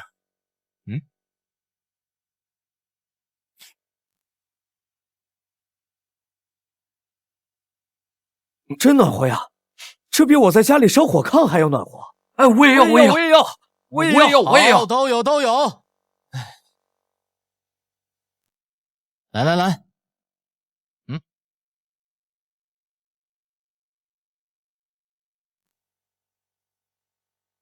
有了这暖宝宝，别说一个冬天，我这辈子也不怕冬天了。是啊，林大人，您确定把这么金贵的东西免费送给我们？哎，可不是免费的啊，只有前100名才能免费领取1包暖宝宝，剩下的可要收费，1包100钱。那些柳絮填充的破衣都要3两银子，这么好的暖宝宝只要100钱，林大人真是好官呐！广陵郡领地满意度加15%，总满意度32%。还是这样长得快啊！你买不买？不买别捣乱，我们还要买呢。我还就不信了。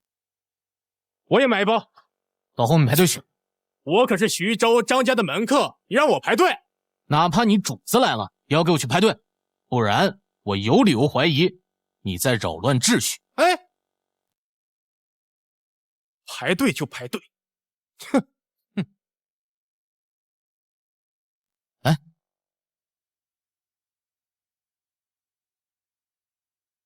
到我了。哎呀，不好意思，卖完了。哎，你故意的是不是？我不管啊！今天不管怎样，我必须买一包。哎呀，那就只剩下这一包了。行，我买了。你这不够啊！我身上这片可价值300两。怎么就变300两啊？还带着你的脚气，最多值10钱，你怎么就卖300两了呢？我这片不一样，那是普通的暖宝宝，我这片可是郡守用过的，具有收藏价值。我卖你300两，都便宜你了。行，你不用卖我，我买别人的。大家给我听好了，买了我的暖宝宝，可不准卖给其他人啊！要是让我发现了，我就将他逐出广陵郡，并且没收全部财产。林阳啊，林阳，行，今天我认赔，300两，我买了。啊，我现在反悔了，我现在要1000两了。老爷，老爷，你看这是什么？什么东西慌慌张张的呀？老爷，这叫暖宝宝，贴在身上比小火炉还暖和。你试试啊！哟，这暖宝宝这么保暖，着实不错，起码得卖个10几200银吧。从哪儿弄来？老爷，郡守林阳在府衙门口卖的，100钱一包。嘿嘿，我觉得颇有市场，就把它买回来了。不过他卖给我有点贵，花了1000两白银。多少？1000两白银？你疯了！老爷，这可不能怪我呀，他知道我身份，是故意刁难我。但是我觉得这东西是个好东西，所以我就把它买回来给您看一下。他这个表面上是针对我，但事实上是针对您呐，他不给你面子呀！够日的林阳，还有这本事，居然能做出此等取暖的物件。若是把它买断，标价100两白银一包，岂不是赚得盆满钵满？哎，你干得不错。嘿嘿，老爷，我那1000两白银，你自己负责。哎，啊，走，随我去府衙一趟。老爷，去府衙干什么呀？我要买断林阳的暖宝宝，从今天往后在广陵郡，只有我张家能卖暖宝宝。主公，这都日上3竿了，你怎么还没有动静？府衙外面的百姓都在等着排队买暖宝宝呢。别急，我等的客人还没来呢。客人？什么客人？老爷，门外有人求见，说是徐州张家家主张成。张成？他来做什么？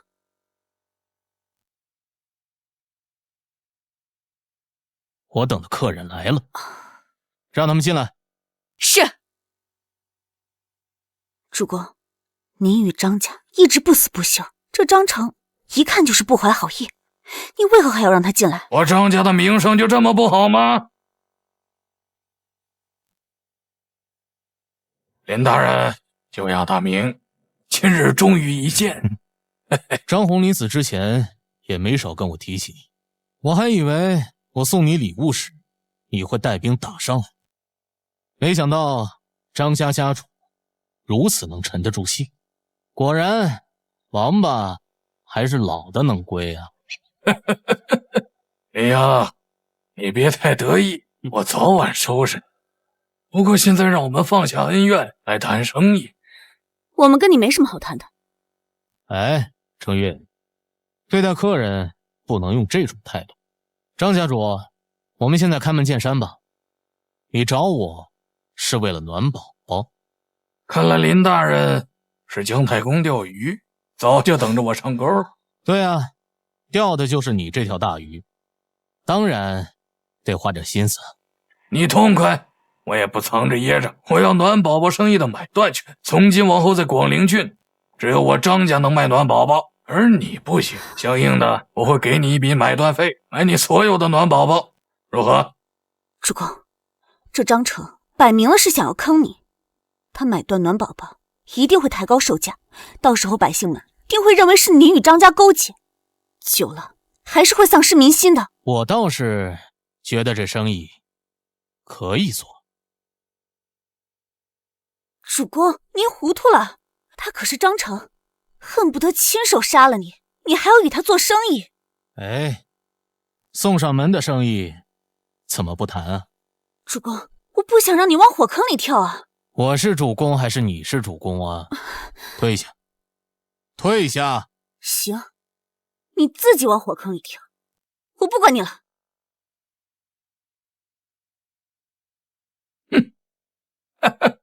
林大人，你这下人疏于管教，要不要我帮你调教调教？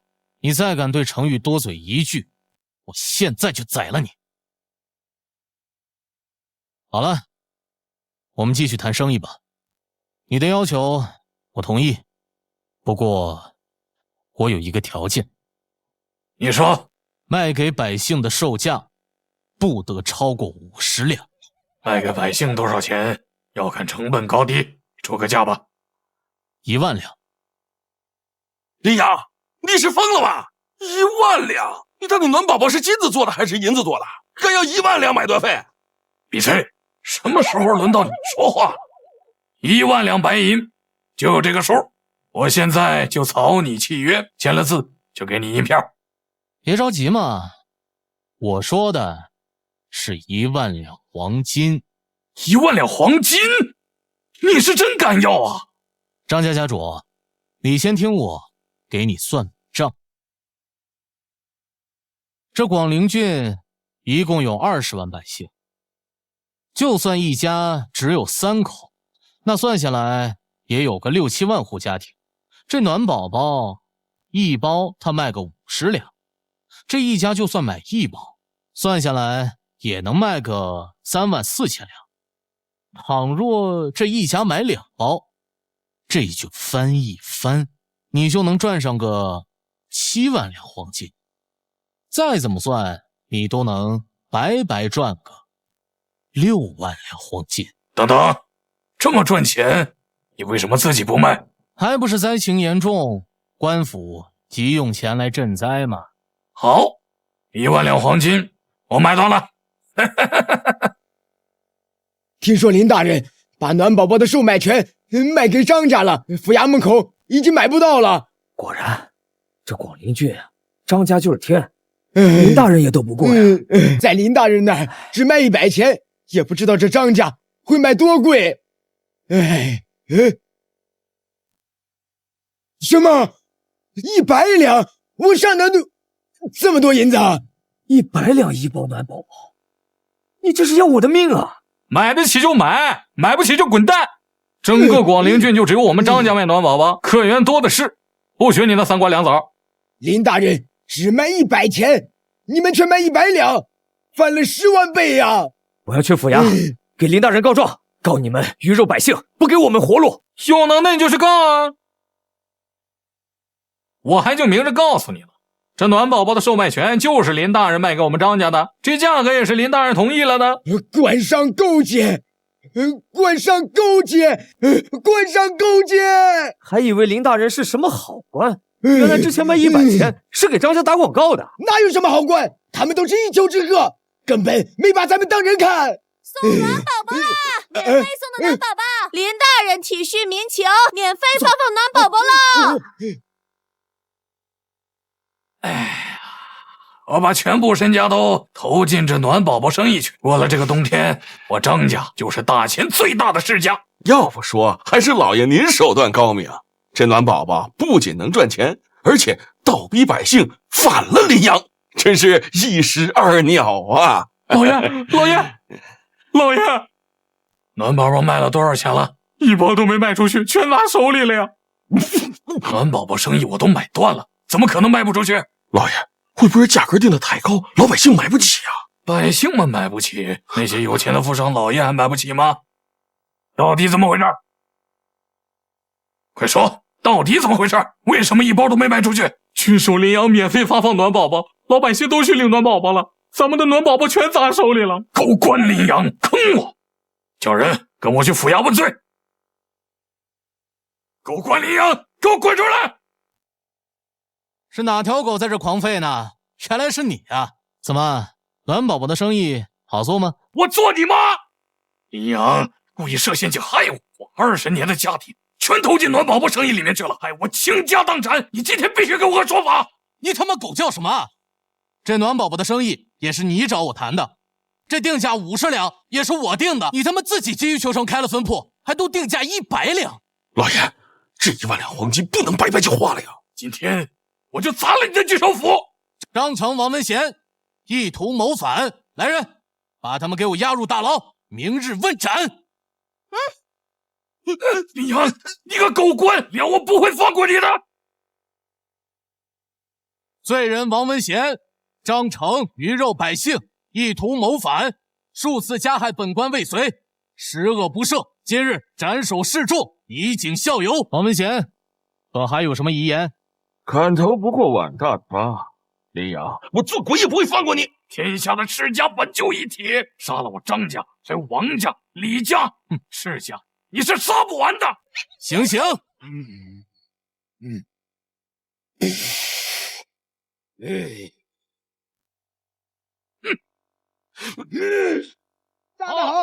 杀得好！恭喜宿主，广陵郡的满意度已达100%，您可以领取今日的20万声望值了。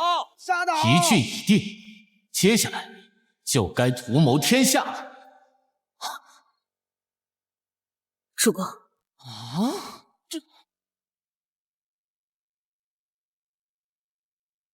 你们这是做什么？当今大前，皇帝幼小，丞相乱政，臣等愿奉主公为天子。参见陛下！陛下万岁！你们真是害苦了朕呐！